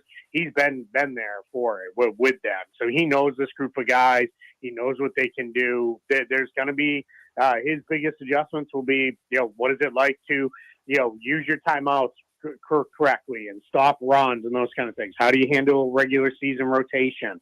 How do you handle minutes for guys? Well, what about when a guy's a little banged up? Do you put him back in the game or not? Those are the things we're all going to learn on the fly. But he's got a roster that is built to win. He's got a roster full of guys that are, even if they're still young, they're veteran guys. These guys like Tatum and Brown, they're at this point in their career, they've been playing in big games every season since they've been in the NBA, and now we're in year 6 and 5 for them, which is kind of mind-boggling. Marcus Smart, I believe, is starting year 9 this year, which is just crazy as well. So you've got a bunch of guys there that they're motivated. They know they were close last year, and they also know that Malcolm Brogdon coming in gives them a lot of what they were missing last season in that finals. a guy who just, when everything went wrong and all the turnovers and nobody could get settled down, he's a guy you can put into the game, and that's what he does best. He just settles people down, gets everybody, there. He's just steady and reliable. As long as he's healthy, they should still be pretty good. And I think Joe Mazzulla is going to be just fine as the head coach. Keith, what do you make of the Heat this year? Yeah, I think it's a little bit of a transition for the Heat, but nobody does transitions better than the Heat do. Anytime you start looking and saying, well, they don't have this and they don't have that, I think we overlook all the things that they do have. And then you got to look a little further down on the roster. Look, a lot of people will cut it off around the 8, 9, 10th guy. And Miami is better than any team in the league getting production out of 11 through 15 on their roster, maybe even 17 if you count the two-way players. And somebody's going to emerge from that group. I think Omer Yurtseven, if he can get healthy, is going to be a guy who's really going to do some stuff for the Heat. I like him. I like his game. I think he can do some stuff. And I think he has a chance to be that guy we're looking at and being like, where did this guy come from? Much like Duncan Robinson, Max Strus in there. They've got a big hole at the power forward spot. They're going to have to figure that out and get by with stuff and patch it together until, I assume there'll probably be some form of trade at some point to fill that spot in their rotation. But they've got a lot of good guys. They've got for my money, the best coach in the NBA right now. So that they're going to be fine. I just think, it's probably going to be a little bumpy at first as they figure this stuff out, but they'll still be a good, solid team. Does Donovan Mitchell make the Cavs serious contenders to get to a conference final? Or, you know what? They're fun. They'll win 50 in the regular season, but I don't even know if they get out of the first round. Yeah, I don't think he makes them a contender for that this season, but I think what's going to happen is you're going to see continued growth from guys like Darius Garland and Evan Mobley, and then that's what will ultimately lift them there. I think Donovan Mitchell at this point, he's a known quantity. We know what he can do. We know what he is as a player. He's a very good scorer. He's a pretty good playmaker. He needs help on the defensive end, but that Cavs team is set up to give him that help on the defensive end with all the bigs that they play, with the mobile guys, with Mobley and Jared Allen, and then you've got Isaac Okoro, who's a pretty good defender. They're set up to do some stuff. I think they're going to be a fun regular season team this year. They'll probably get bounced in the playoffs in the first or second round, which is what tends to happen with young teams. But this is kind of their big step forward season into being a playoff team. And then I think in the years to come, that's going to be a dangerous team because they've got all the pieces you need to really be a good team. They just need a little bit more experience. Keith, who's somebody that maybe the league's sleeping on that you think could be a little better than the rest of the league does? Yeah, that's a really good question. I think, as we look at the league as a whole this year, there's a lot of parity. Like I said, I think you could give me a list of 8 teams that I think are going to be probably pretty good and have a chance at winning. I think in the Western Conference, I think New Orleans has a chance to be really pretty good as long as they're healthy. They've got a really nice, balanced roster. They've got a good mix of offense and defense, and they've got the stars on that team. And Zion, he looks like Zion again. He looks like he's going to be, great. And I think we've all collectively forgotten because it's been a year since we've seen him, just how good he was. He was absolutely dominant, when he last played. So I think New Orleans has a chance to push, up in that fight. The challenge is the West is just, tough. I gave you the 4 teams at the top, but then you've got Minnesota and Dallas and Memphis, who are all going to be really good too. And then, let's see whatever the heck the Lakers become, this season. We'll figure that out. But yeah, that's my pick. And then in the East, I think people are sleeping on Toronto a little bit. I think Toronto's going to be pretty good. Nick Nurse is a great coach. They've got a really good collection of talent there as well. I think they have a chance to be pretty solid also. Keith, when is Orlando going to be decent again? I'm not even saying good. When are they not going to be one of the 5 worst teams in the league again? I think probably a couple years from now. I think this year is about I've been calling teams like Orlando, Detroit, Houston. They're just going to be naturally bad. I don't think they're trying to be bad anymore. I just think it's going to happen. That's going to be how it plays out for them because I think what you're going to see is they're going full on into their youth movements and they're going to play these kids and play them a lot. And that generally doesn't lead to wins. in the NBA. But I think the Magic have finally hit on some pieces that really make a lot of sense. Paulo Banchero was the number one guy I had on my board. I think he's going to be absolutely excellent in the NBA as a scorer, as a passer. I think he can do a lot of things. Franz Wagner was very good as a rookie and then took huge steps forward this summer as he really led Germany in Eurobasket, and against some really tough competition, and he played great. I think he's now a guy you look at as a building block. If they can get another couple guards to figure it out, they're going to be good. They've got a ton of salary cap space. So I think this year's about playing really hard, figuring out, all right, of these guys, who are long-term pieces? Then we can move on from the ones who aren't, open up that space, go get a guy. That's probably your step forward season into playoff contention. And then after that, then it starts to become winning time. So I think it's only a couple years away for the Magic, but it's, they've got to do it right now moving forward. They've got to hit on the right moves, building out the rest of this roster around the kids. Keith, a final question. It's a big picture question. We were talking about this earlier in the show, and we got about a minute or so.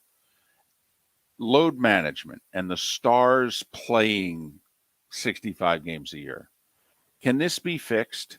Do the Stars want to fix it? Because, Keith, there's a lot of us that are like, listen, if you guys are going to keep shooting threes, we'll have to adjust to that. But could you play every damn day? I mean, in generations past, the Stars played. Now they're playing 64 games a year. Come on.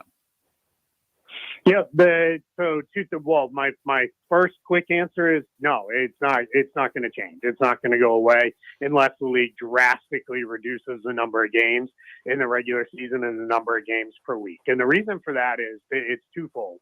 One is I grew up on the NBA of the 80s and the 90s, and all my favorite players, they were done. And I mean done, finished, couldn't even barely play anymore 10, 12, 11, 13 years into their career. Finished, had nothing left. These guys now, they'll play a lot of them 15, 16 years. I think, we're going to see guys who are in the league right now. Some of them are going to be around for 20 plus years. It just the way that they handle things. The other thing is, what's the number one most important thing, and we all love to talk about it, all the time, is who won? Did you win a ring? Did you get one as a player? Did you get a banner as a team? That's what, drives everything. As long as that's the number one motivator, and I'm not saying it shouldn't be, the goal is going to be to get to the playoffs in the spring and the summer as healthy as you can be. And the best way to do that is keep miles off these guys in the regular season. You've seen teams over the last couple of years pivot away from we need, 3 superstars and then just a bunch of guys and we'll be fine. Teams are starting to say, nah, we'll get our 1 or 2 star guys, and we've got to build a deep roster to get through this regular season, win enough games that we're, likely if we're a title contender, we're going to be in the mix for home court advantage in the first round, and then we'll play it out from there. We feel pretty good about our ability to win, on the road and those kind of things. Home court advantage, except for a handful of places, isn't what it used to be. The teams aren't worried about that, but what they are worried about is getting my guys healthy, rested, ready to go when the playoffs roll around. The only way to do that, keep them out of games in the regular season. He's Keith Smith, and he covers the NBA, and he does so many different places. Spot Rack, Celtics blog, and you can watch him as he's part of the NBA Front Office show on YouTube. Follow Keith on Twitter at Keith Smith NBA, Keith Smith NBA. Keith, as always, appreciate your time. All the best. Keith Smith, kind enough to join us here on Miller and Moulton. Bonus hour on the other side, right here on the Florida Sports Network. Yeah. Hi. Excuse me. Hey, the line starts back here. Ma'am, if your party's not here, you're going to have to go around again. If you had the opportunity to avoid all this, wouldn't you? Salt Live is the official transportation provider of the Miller and Moulton Morning Show, making your trip to and from the airport seamless and stress-free. Salt Live is supported with the help of local partners like the Bayfront Inn. Gather your family and friends and enjoy a leisurely day on the water with a pontoon or deck boat. If you prefer to explore the waterways without a motor, the Bayfront has canoes, standboards, and kayaks. At the end of your journey, enjoy lunch or dinner at the Bamboo Tropical Bar and Grill.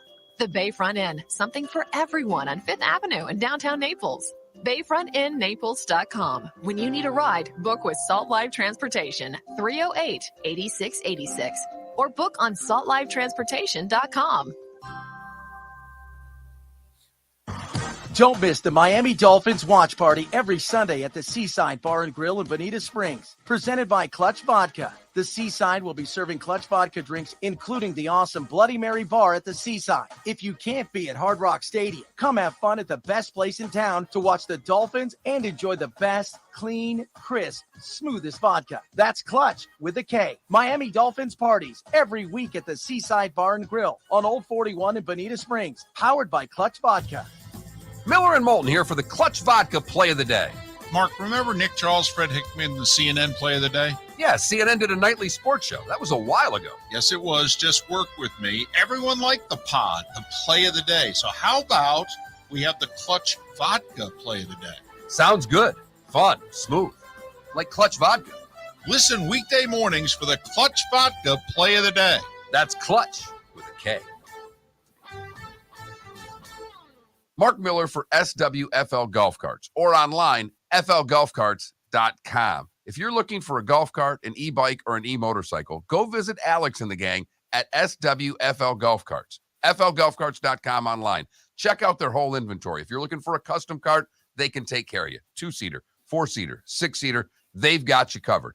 E-bikes, nobody better for value and service. E-motorcycles, check them out. Again, flgolfcarts.com. flgolfcarts.com. David Moulton for Napa, Napa Auto Parts, and Napa Filters. Insist on Napa filters for your vehicles, or if you're a do-it-yourselfer, only buy Napa filters. Napa has a filter for almost anything on earth that moves, whether it's motorcycles, foreign and domestic cars, vans, SUVs, earth-moving equipment. You get the idea. Napa Auto Parts, Napa filters. Insist on them for your vehicles, or if you're do-it-yourselfer, only buy Napa filters.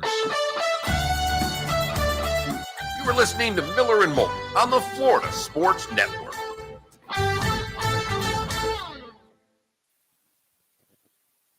Okay, I really have to use the bathroom. I'll be right back. Of course he does, Adam. And no.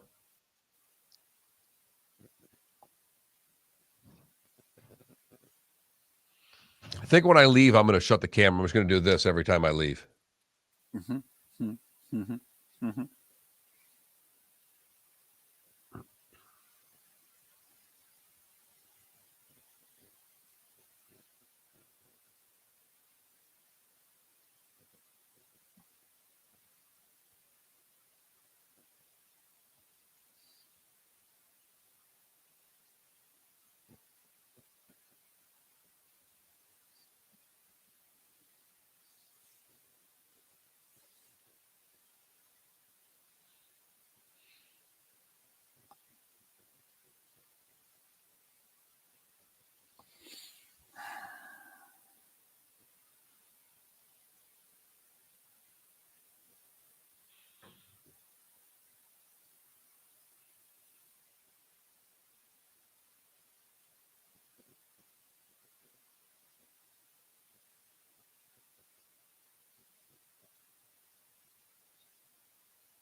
Chiefs must be trying to get somebody.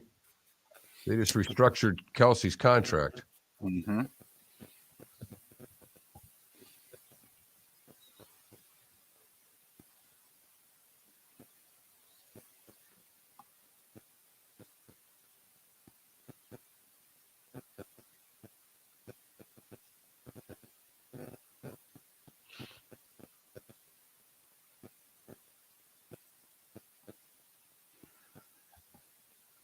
So tonight, does that mean Phillies Padres?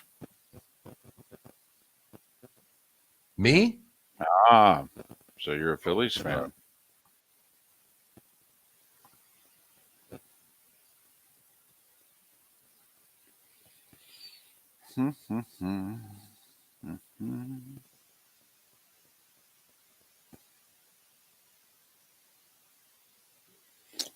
Well, not these days, Logic Man.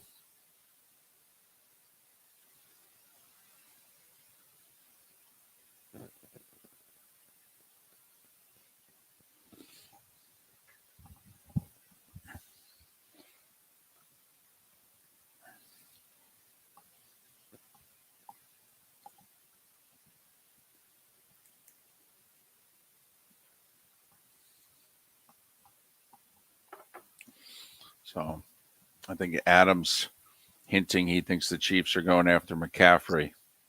You may need to tilt your camera down a little bit.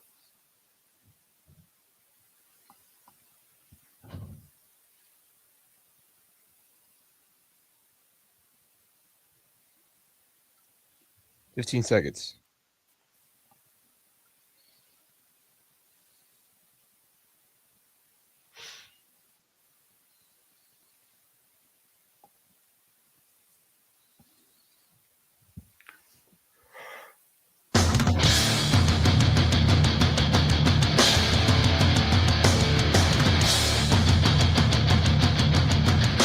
You are listening to Miller and Moulton, exclusively on the Florida Sports Network.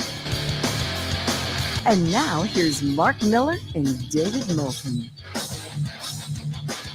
And it is the bonus hour of Miller and Moulton on this Tuesday. 6 weeks of the NFL season in the books. College football at its midway point.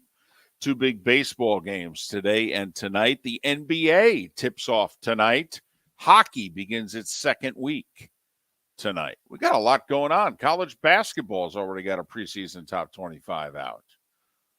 Thanks for being with us, Miller and Moulton, the Florida Sports Network, floridasportsnetwork.com. And that kind of goes along with our theme, right? Our poll question. Absolutely, David. Can you have a great sports night without football being played? We ask very simple questions on this show from time to time. And fortunately, David, our audience is with us. 74% say you can have a great sports night without a football game being played. All right. Good to hear. Good to hear. Always worried when we ask questions like this. Always get a little worried. Mark, you made an observation about 5 minutes ago. It was during the commercial break. I think it's worth repeating. It's about the Kansas City Chiefs. Yeah, they are restructuring Travis Kelce's contract to get the base salary for this year down to like $3.25 million, extending some bonuses and things of that nature. But that means they're freeing up some cap space. About $3.5 million, apparently. And, Miller and Moulton keep pointing out the trade deadline's 2 weeks today. Some people really want to win. I mean, a lot of people don't. I mean, they just don't. But there are some people and teams that really want to win. They take advantage of these things called a trade deadline. See, that where they get to make their teams better. It's a novel concept. It's kind of like having salary cap room and using it. That's the key part of having salary cap room, David. Just Right. ask the Cleveland Browns. Right. Now, they had salary cap room and didn't use it. No. And, of course, when you look at their team, they're without flaws. They didn't need any help. I mean, not like they couldn't use extra wide receiver, maybe about 2 guys on defense in the front 6. I don't know. That's just me. NFL's just had a lot of close games. I mean, there's never been more close games. Margin of victory, by the way, has never, ever been this low, at least not since 1932. 8.9 points is the margin of victory in a game in the NFL. Boy, they are going to hang their hat on that, though. It doesn't matter that there has been just brutal football played on Thursdays and Mondays. It's been close. Closest margin of victory in the history of this league. See, our product is great. Just let us tell you how good it is. Don't watch the games to get confused of what the product looks like. Now, I will say Amazon has gone down every week. Okay, people tuned in week 1 and they gave them, Chargers Chiefs. But it's kind of wavered every week since. It's slowly trending downward. And Thursdays and Mondays just get better and better. Monday Night Football's had a really good year from a rating standpoint. And last night they had a close game. I mean, it was stylistically, it was awful. It was only the second game Justin Herbert's career he didn't throw a touchdown pass. Just to quickly get you excited for the primetime games coming up this week, Saints and Cardinals Thursday night, Steelers and Dolphins Sunday night, and Bears Patriots on Monday night. Woo! Hey, Fox and CBS will be happy. They should get some decent games at 1 and 425 at least. I think it's the Dolphins' only primetime game unless they get flexed into one late in the season. Because I don't think Monday Night Football is the Dolphins. And unless you consider, they play the Packers on Christmas Day. And I think there's only 2 or 3 games that day. But I think this is their only quote-unquote primetime game that's scheduled as of now. They don't have a Thursday nighter, so I think you're on to something. And we don't have them on Monday night, I can tell you that. But, this is where the NFL called a little bit of a bad break.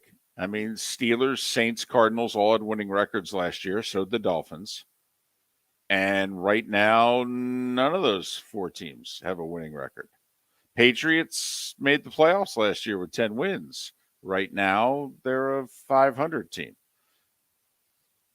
And the Bears are ratings. They just are. They're not the Cowboys, and they're not the Packers and the Steelers either. But the Bears rate. They do. And it doesn't matter what their record is. They still rate. No.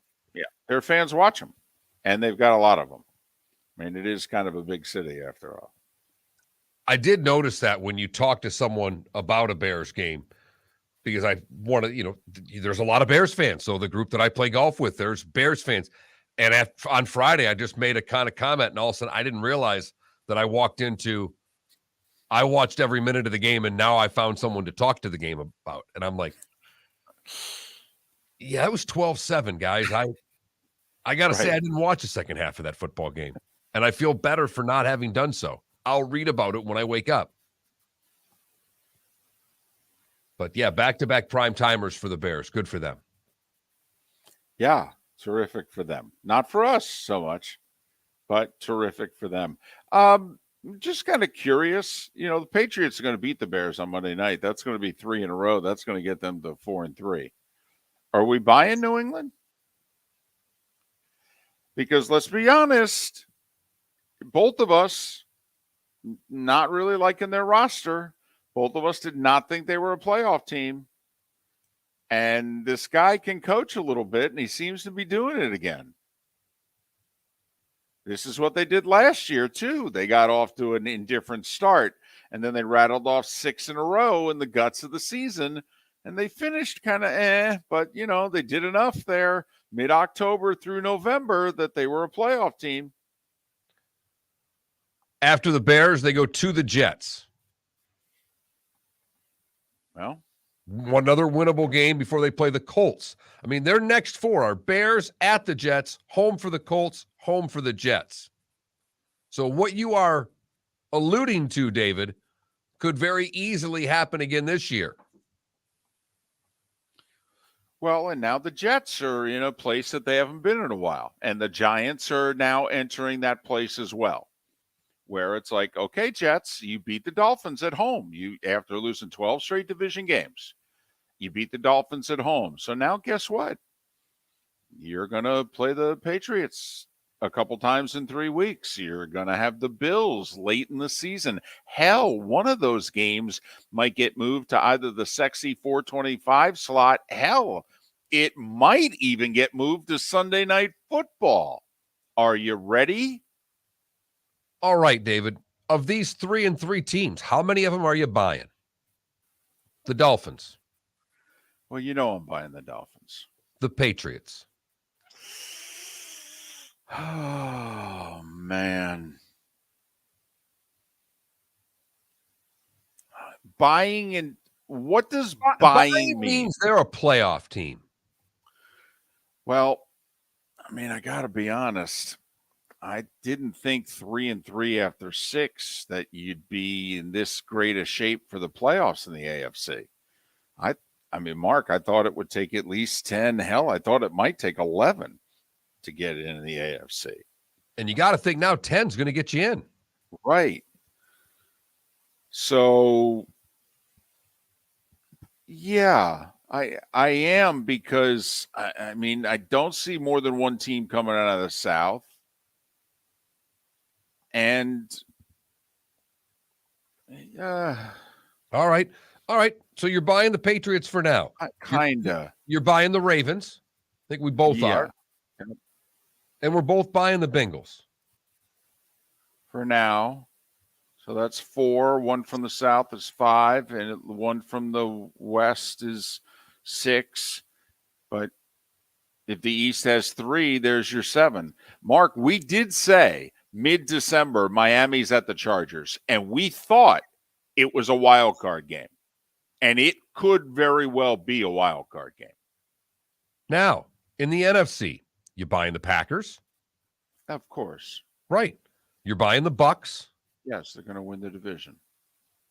Now, I don't think either of us are buying the Falcons at 3-3. No. Are you buying the Niners? Boy, their injury situation is bad. Bad. But fortunately, 10 is probably going to win that division. Right. Yeah, I picked the Niners to win the division, so yeah. And I picked the Rams to win the division, and I have trouble buying them the way they're playing right now, but they're 3-3 as well. And so are the Seahawks. Not buying Seattle. But, Mark, I'm not buying the Giants. I understand, but of the 3-3 teams, the only ones we're not buying are the Falcons and the Seahawks. So 500, the teams that are 500 are all in a spot where everything's right there. And with New England, they got a nice spot in the schedule here. If you're not buying the Jets, they've got 4 winnable games coming up, do the Patriots. They do. You figure the Jets and Patriots will split if they're both, comparable. But it could put the Patriots at 6-4. I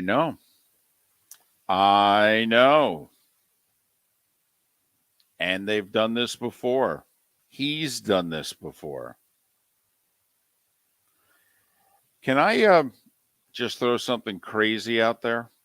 Because, the Eagles were 2-5 last year and finished 7-3 and made the playoffs. The Raiders are 1-4. They went toe-to-toe with the Chiefs. They've lost some gut-wrenching games. The Raiders just had their bye. They're going to host the Texans.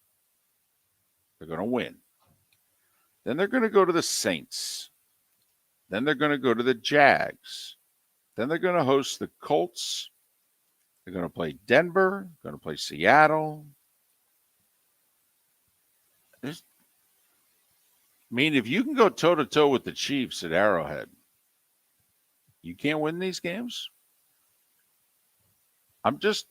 If there's a team that's really far off the reservation right now, the one that I still hold out hope for, believe it or not, is the Raiders.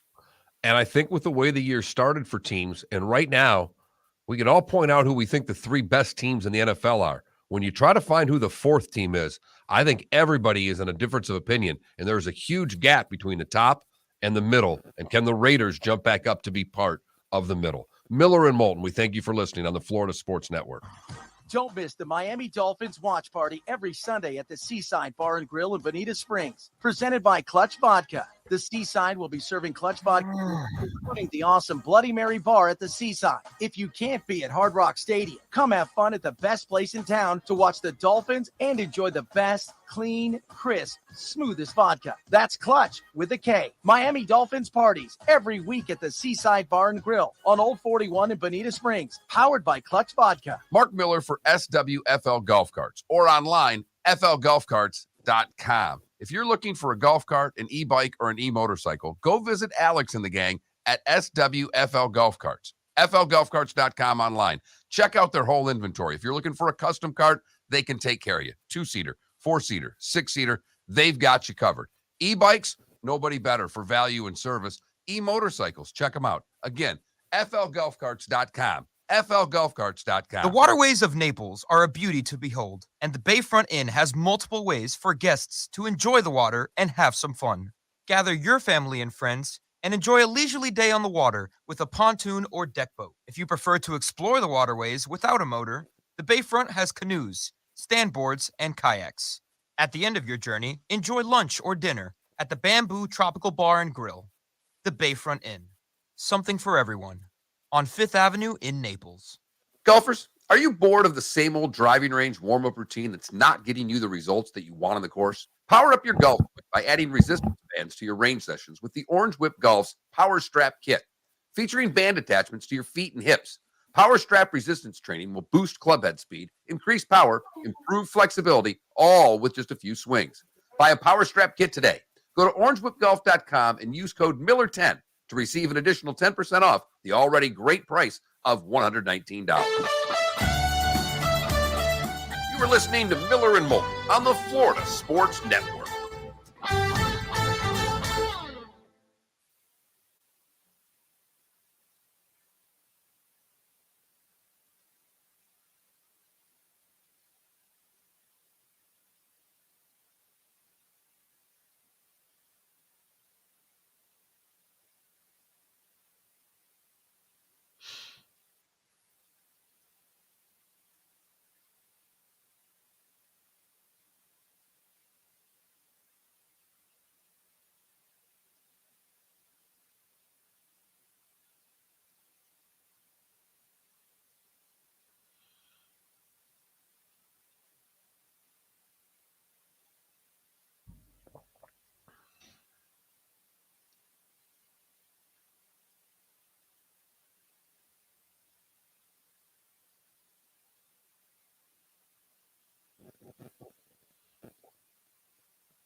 Can't wait to get up at 9 o'clock for that one, Adam.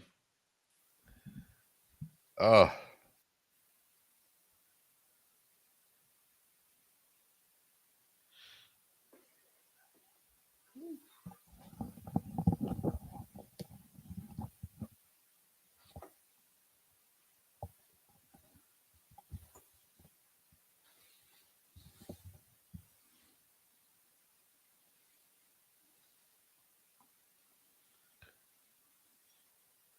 My buddy, that's the softball pitcher, was watched Freddie shoot 60. Oh, wow. Yeah. How about strolling out to the senior tournament and seeing that? Yeah. Birdied his last 7. I don't know if it was, I saw it was a TikTok or something of Freddie talking about amateurs. It was actually a great thing. It hit me. It's like amateurs spend too much time focusing on their bad shots, as opposed to the fact that when they hit it good, realizing that that was a good shot, as opposed to, he goes, I get it. You know, you don't want you to be, you're not going to be hunky-dory and hey, but I was like, that's interesting take.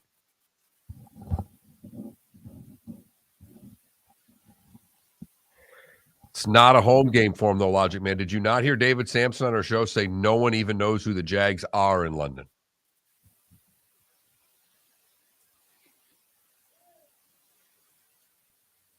Now, maybe for them, if that's your take, but David Samson said that no one even is aware of the Jags in London. Yeah, the Jags will dispute that. That was a couple weeks ago, but yeah.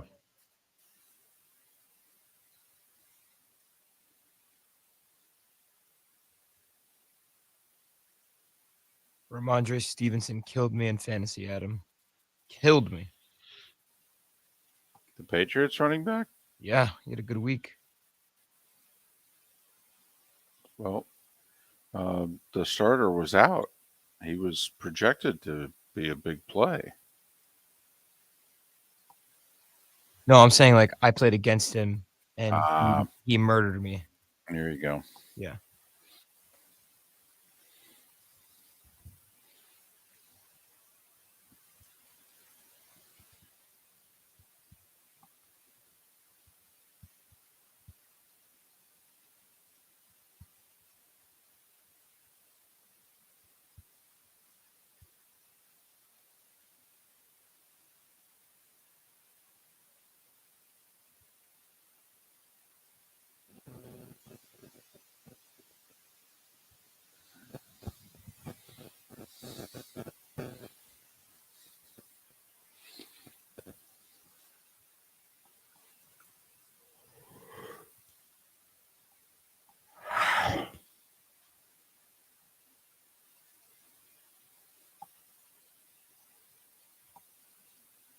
Ten seconds.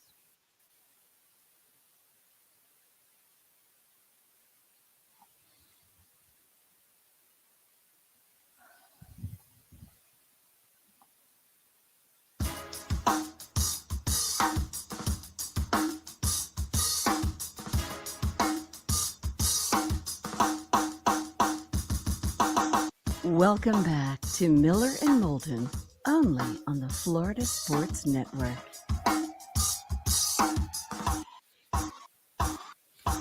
$21 past the hour, the bonus hour of Miller and Moulton, Florida Sports Network, floridasportsnetwork.com.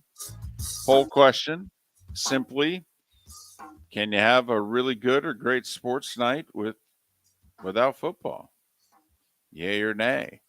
Because we've got a nice little sports day and night. Thank you very much. Yankees Guardians at 4:00. Winner moves to Houston, and I mean moves quickly, like tonight. Like after the game, head to LaGuardia and fly on out to, Bush. Get into Houston tonight around midnight and get ready to go. Verlander, game 1 tomorrow for either Cleveland or the Yankees. And, well, boy, is Major League Baseball rooting for the Yankees. And Fox is too. Fox maybe more so than Major League Baseball. Major League Baseball is going to get their money from the networks either way. They'd like to have a good rating. Fox is desperate for a good rating. Although really it's Turner, come to think of it. Turner's got the AL this year. So Fox is stuck with Padres Phillies. Their damage has already been done. But 4:00, Guardians and Yankees, game 5. Weird series. They played game 1 last Tuesday. Had an off day scheduled for game 3. Then had a rain out on Thursday. So they played Tuesday, Friday, Saturday, Sunday.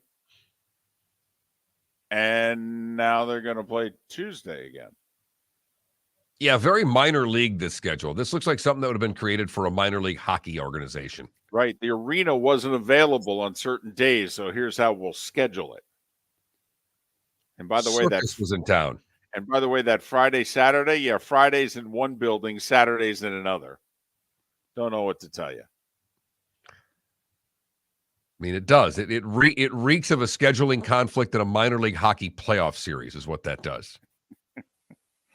8:00 tonight, Phillies and Padres. If anyone cares, FS1. Zach Wheeler, Yu Darvish. Thank you very much. Each team's respective ace. Any predictions for the NLCS? Well, Mark, considering I thought it'd be Dodgers Braves. Right.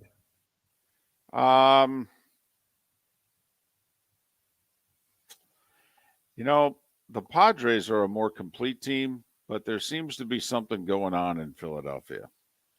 And I will say, they kind of thought it. Like when they made the playoffs, they only won 87 games. And they made the playoffs with like 2 or 3 days left in the season. And they had no problems telling everybody, by the way, we're not done. I will say both of these teams with the rosters and the players, if you put these in big markets, we would be thinking Philly is a big market, but you know what I mean. If if you just changed the uniforms on some of these teams, I think we'd be ecstatic over the star power. Either way, whoever we get out of this, we've got star power going to the World Series. It doesn't matter who wins. I'm pulling for the Padres. They made the moves. They went all in at the deadline. They picked, they acquired big name players. Anytime a team does that, I want them to win because it encourages more of that.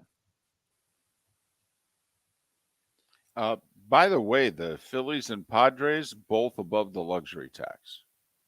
There were like 6 or 7 teams this year that spent more and therefore have to pay a tax. Yeah, these are 2 of them. Now, obviously, if the Guardians get in, they ain't going to be one of them. But the Yankees are paying the tax. And I think the Astros are as well. I have to look that one up. But and obviously the Dodgers were. Right. And the Mets were and the Red Sox were. The Red Sox were the one team in which, their GM's got some splaining to do because I'm paying the tax and we didn't even finish 500. Could you give me a reason for that? But if the Yankees win today, I think the Final Four, so to speak, are going to all be teams that spent money. Funny how that works. Amazing. Yeah. Spend the most money, you typically win, unless you're the Dodgers. I believe if the Yankees lose, Boone's getting fired. That's just my feeling. I haven't seen anybody else say that. You and I both read the New York Post regularly. I've not read where, hey, Boone better win or he's gone. But, they got rid of Joe Girardi 5 years ago after losing in Game 7 of the LCS. And they now know that they fired Girardi losing in Game 7 of the LCS to a team that was blatantly cheating. And since then, they have not gotten back to Game 7 of the LCS. They've made the playoffs every year. They've won a lot of games. They haven't won in October. They're the Yankees. That April through September thing doesn't mean much. At some point, don't you start holding some. They specifically went away from Girardi because they had a young team on the rise, and they said we didn't think he was the right manager for a young group. Well, now we're 5 years later, and they ain't so young anymore. And they haven't won as much as they did under the guy who couldn't manage them properly. Be very Yankee to bring Girardi back.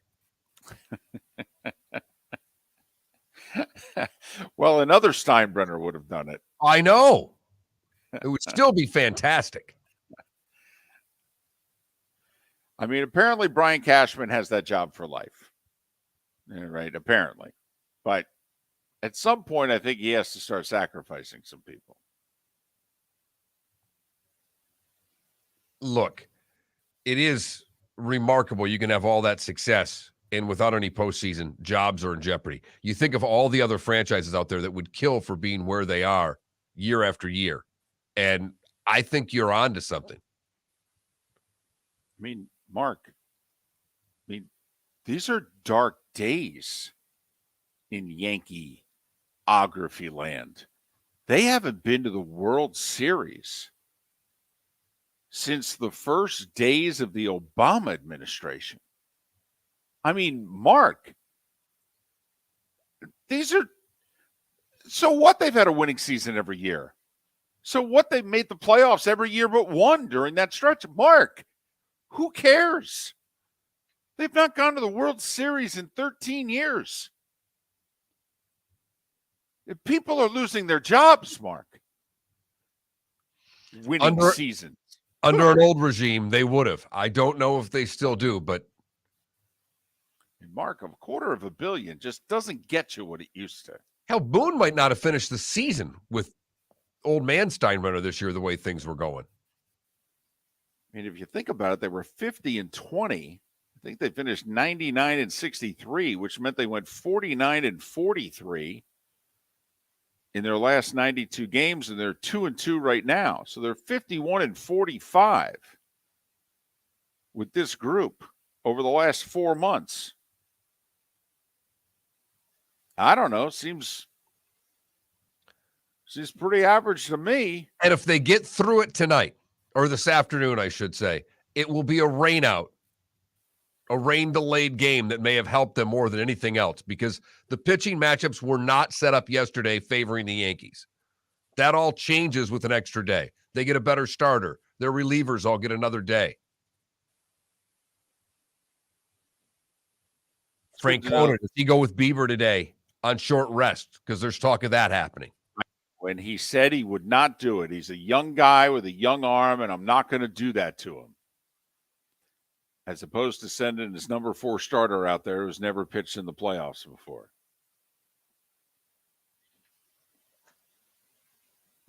You think Francona sticks to his guns and doesn't pitch him? Yes. I think he holds him back. And will that cost the Guardians? Miller and Moulton, the good, the bad, and the ugly. Today was a day when what's on tap, still ahead, right here on the Florida Sports Network. Miller and Moulton here for the Clutch Vodka Play of the Day. Mark, remember Nick Charles, Fred Hickman, the CNN Play of the Day? Yeah, CNN did a nightly sports show. That was a while ago. Yes, it was. Just work with me. Everyone liked the pod, the Play of the Day. So how about we have the Clutch Vodka Play of the Day? Sounds good. Fun. Smooth. Like Clutch Vodka. Listen weekday mornings for the Clutch Vodka Play of the Day. That's Clutch with a K. Golfers, are you bored of the same old driving range warm-up routine that's not getting you the results that you want on the course? Power up your golf swing by adding resistance bands to your range sessions with the Orange Whip Golf's Power Strap Kit. Featuring band attachments to your feet and hips, Power Strap resistance training will boost clubhead speed, increase power, improve flexibility, all with just a few swings. Buy a Power Strap Kit today. Go to orangewhipgolf.com and use code Miller10 to receive an additional 10% off the already great price of $119. David Moulton for Napa Auto Parts, and Napa Filters. Insist on Napa filters for your vehicles, or if you're a do-it-yourselfer, only buy Napa filters. Napa has a filter for almost anything on earth that moves, whether it's motorcycles, foreign and domestic cars, vans, SUVs, earth-moving equipment. You get the idea. Napa Auto Parts, Napa filters. Insist on them for your vehicles, or if you're do-it-yourselfer, only buy Napa filters. Mark Miller for SWFL Golf Carts, or online, flgolfcarts.com. If you're looking for a golf cart, an e-bike, or an e-motorcycle, go visit Alex and the gang at SWFL Golf Carts. flgolfcarts.com online. Check out their whole inventory. If you're looking for a custom cart, they can take care of you. 2-seater, 4-seater, 6-seater, they've got you covered. E-bikes, nobody better for value and service. E-motorcycles, check them out. Again, flgolfcarts.com. flgolfcarts.com. You were listening to Miller and Moulton on the Florida Sports Network.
I think I'm like basically a game or two above 500 in a season-long NFL pool picking winners.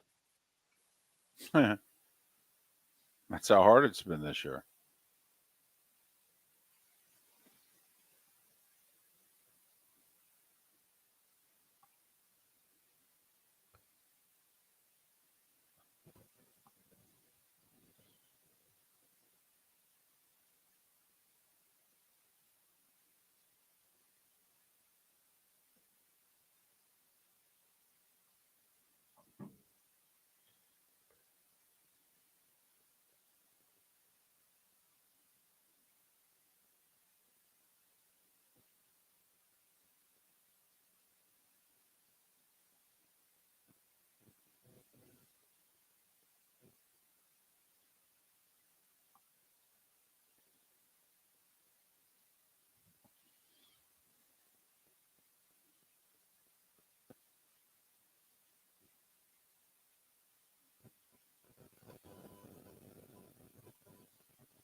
Well, Paula, and it's our job. Got to do it.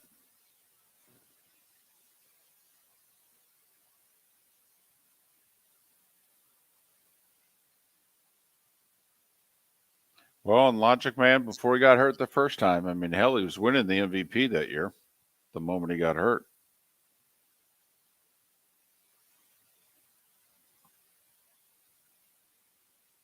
That's funny, Paula.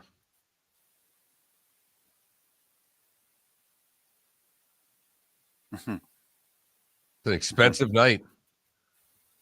10 seconds. 18 innings and double pay for the babysitter.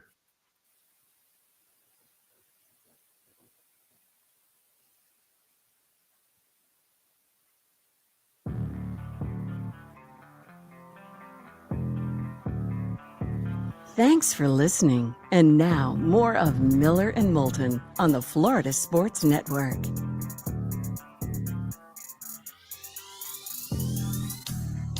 "22 minutes before the hour, 17 minutes until we're out of here. Miller and Moulton, the bonus hour, Florida Sports Network, floridasportsnetwork.com. Good show lined up for you tomorrow, including Tampa native NASCAR driver Eric Almirola will join us once again in the bonus hour with the guys who make left-hand turns for a living heading to Homestead. So there. Very nice. Only got 3 races left. I know. Our buddy Ross hanging tough. He's in second. Top 4 make it to the final race of the year.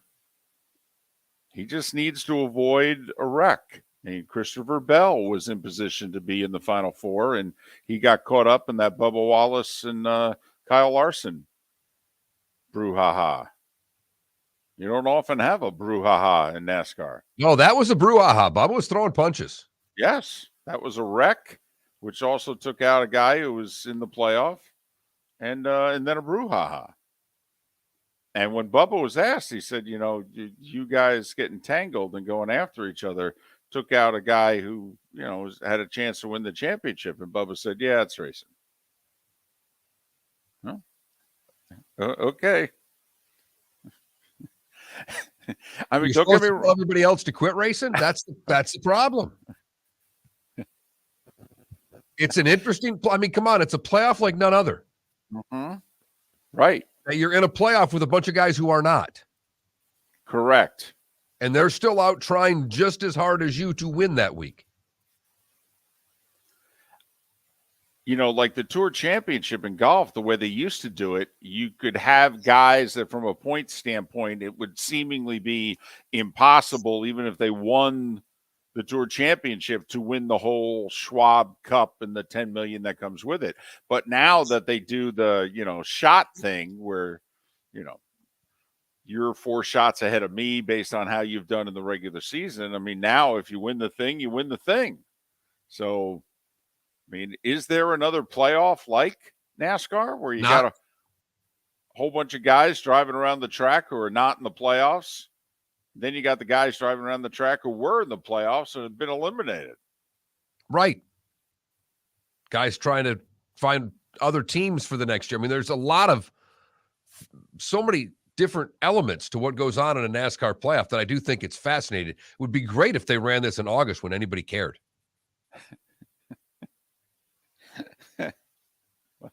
Eric Amarola tomorrow. And we don't know if he's retiring or not. He's been kind of indicated he was, and then he was like, I don't know. So we'll ask him again. Hey, is this it? It's time for someone to take back this segment, if for no other reason than to stop David from talking about Meghan and Harry. Here's Mark Miller with Today Was the Day When. 1867, David. We did it. $7.2 million for Alaska. Greatest trade ever made. I'll take the Louisiana Purchase close. Okay. But this was a hell of a bargain. Yes, it was. Yes, it was. 155 years ago. Now, that's a trade deadline acquisition right there. 1924, Notre Dame would beat Army 13-7. And the New York Herald Tribune would dub the Four Horsemen from Notre Dame. Oh. Today in 1952, the first Mad magazine was issued. Today in 67, the American League votes to allow the Kansas City Athletics to move to Oakland and expand to 12 teams in 71, but it was accelerated by a couple of years because Kansas City politicians were pressuring the American League, and that put teams in Kansas City and Seattle 2 years sooner than expected. Think about that. A city government pressuring a league for an expansion team. How that would work right now. Right.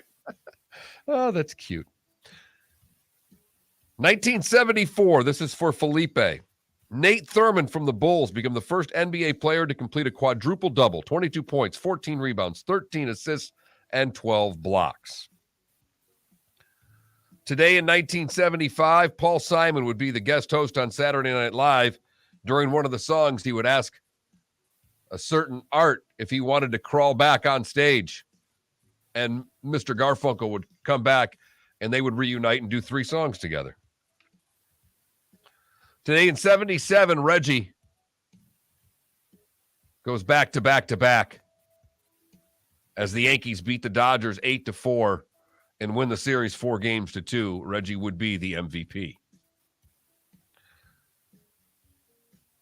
Today in 88, Roseanne debuted on ABC. And it was in 2009 that Tom Brady throws 5 second-quarter touchdowns against Tennessee for a record for touchdown passes in 1 quarter. Those celebrating birthdays that are no longer with us: Chuck Berry, George C. Scott, Keith Jackson, Peter Boyle, and Dawn Wells. That's Mary Ann from Gilligan's Island. Those that are celebrating birthdays: Mike Ditka, Martina Navratilova, Thomas the Hitman Hearns, Jean-Claude Van Damme, Wynton Marsalis, Lindsey Vonn, and Zac Efron. All a happy birthday to you today. And that, David, is Today Was a Day When, except for whatever I missed. Well, it depends. Do you think this is worthy of the survey? 255 years ago, 1767. Mason and Dixon drew a line. Ooh. Yeah, it makes the survey. Ended up dividing the colonies at the end of the day. You mentioned we made the trade for Alaska today. We also took control of Puerto Rico today in 1898. The Clean Water Act became law 50 years ago today. Nixon actually did quite a few things that it gets no credit for or blame for. People just focus really on one really big thing. And it was a biggie. It was a biggie. It was. But Thomas Edison died on this day in 1931. The Wizard of Menlo Park was 84, which for his time, that was something. Couldn't get one more season in Fort Myers, huh? He was just about to leave for another, be a snowbird again. Yep. In fact, I think the car carrier had already stopped at his house. Yeah.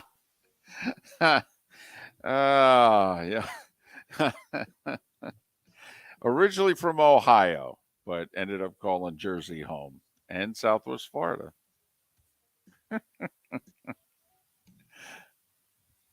You've heard folks elsewhere mock Florida is gonna Florida. Well, Mark Miller sees it differently. He calls it the good, the bad, and the ugly. What you got, Mark? We go to Italy for the good. This is a wild story.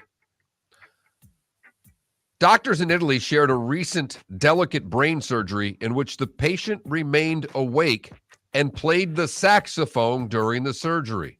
Oh, my goodness. The 35-year-old patient was kept awake and played a saxophone during the 9-hour surgery to remove a tumor from his brain. Hey, I'm taking requests. What do you guys want to hear? Play some Billy Joel, would you? Okay.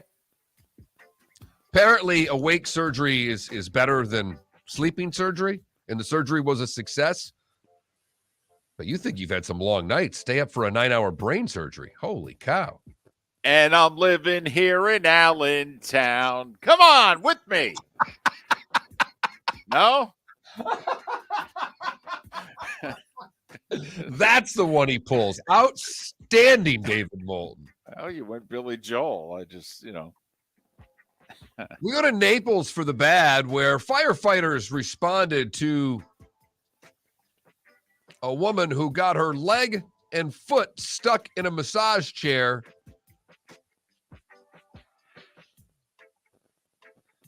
The woman was there for a little mani-pedi, and her foot became stuck in the massage chair. Naples Fire and Rescue cut the power to the chair and used a grinder to cut through the steel rods holding the chair rollers in place. She was treated and left the scene. Wow. Hey, hold on a second. We didn't finish the petty. I'm so torn as to where to go. Let's go to this one. I had two, and the one's a little disturbing, so we'll go with one that's not as disturbing. We go to Japan for the ugly, where a 30-year-old man who works for the Kyoto Heritage Preservation Association.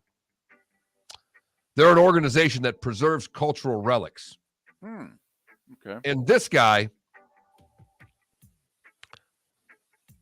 reversed his car and drove over Japan's oldest existing toilet.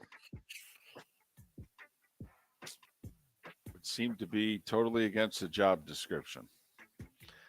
He mistakenly accelerated while the vehicle was in reverse, crashed into the building's wooden door, and apparently causing havoc on the restroom,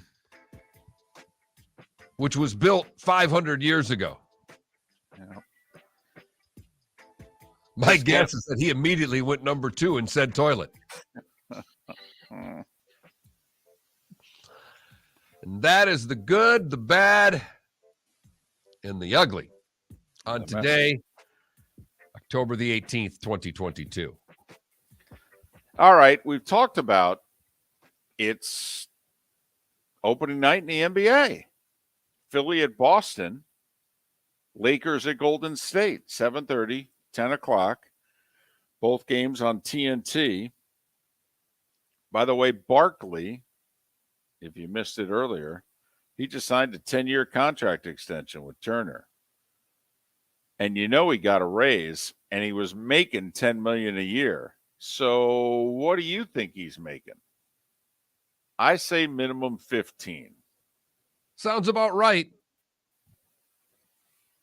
And those guys are getting paid in television. Boy, are they ever. You can get the gig, take it. I was say, need to meet a few of those guys. Baseball, Guardians and Yankees, 4:00 in the Bronx. I'm taking the Yankees, David. All right. I picked the Guardians to win the series, so I'll stick with it. Game 1 of the ALCS is tomorrow in Houston, so whoever wins, head to the airport. Good luck. Game 1 of the NLCS tonight, 8:00, FS1, Phillies and Padres, Zach Wheeler against Yu Darvish. There's a college football game tonight, It's on the Deuce at 7:30. Georgia State and App State. App State favored by 10. The very early part of the pregame could be really pretty if it's not already dark there. It probably will be, but it should be gorgeous in Boone, North Carolina tonight. And, of course, enough to turn the game on, but right. Well, might as well. That could be right in between Yankees, Guardians, and first pitch of the NLCS. And that's if you're not into the NBA, Celtics and Sixers. We got 8 games in the NHL. Tampa Bay's hosting Philadelphia. Lightning are 1-2. Flyers are 2-0. And the Lightning are minus 290 with Vasilevsky getting the start and expected to get the start and goal. So, all right, Felipe, here it is. Your 24 seconds right now. It's the start of your favorite time of the year. You're as giddy as you can be about the NBA season. Who will play for the title, and then who will win the title? The Milwaukee Bucks. Will play the Golden State Warriors. Look, you can't throw this on me right now. It's Actually, too early. I can. I like had 4 hours. I like making award predictions rather than team predictions. And I think that Luka Doncic, it's time. Okay. Felipe, I'm going to give you a little bit of advice on this program. I can guarantee you, we don't care about who wins the awards in sports we care about. Let alone the teams that win. Let alone the awards in sports that we don't care as much about. So, just simple. You picking the Bucks. That was the thing I read. Also had the Bucks as their team. Humphreys, not healthy to start the year. Going to miss the first 2-3 weeks. Oh, you just did a thing where you thought Chris Middleton was Chris Humphreys. Ah, that's right. I said Humphreys instead of Middleton. You did say Humphreys. That's insane. Yeah, well, it's 6:53 where I am, so the wires don't always touch. So Felipe is picking the Bucks. That's the end of your 24 seconds. No, the Nets, actually. If the Nets can stay healthy, they're really good. Ben Simmons is amazing. We all forget about that. But they need to stay healthy. He's past the clock. The buzzer already went. Oh, watch Cavaliers basketball this year. He picked the Bucks to win the title. Right. You can't then pick somebody else. Although I will say Brooklyn's roster is the best it's been with Durant and Kyrie. Stay healthy. Yeah, well, and that's stay sane, quite frankly. That's what that organization needs to do. Funny, nobody talking about the Heat. 2 of the last 3 years, they've gone to the finals and gone to Game 7 of the conference finals, and everybody's just kind of going, they'll be all right. It was the same thing last year. Last year, they had the Heat making the play-in. They finished the 1 seed in the East. Now, I'm not saying they finished the 1 seed in the East again, but play-in, that's a little disrespectful. So we'll see. No one's picking them for the play-in this year, but they're not picking them as a top 4 team at this point, maybe 4th. Miller and Moulton. We'll do this all over again tomorrow. Seth Everett and Bud Elliott to join us. Have a great rest of your day. We'll see you tomorrow morning, 6 a.m. right here on the Florida Sports Network. Yeah. Hi. Excuse me. Hey, the line starts back here. Ma'am, if your party's not here, you're going to have to go around again.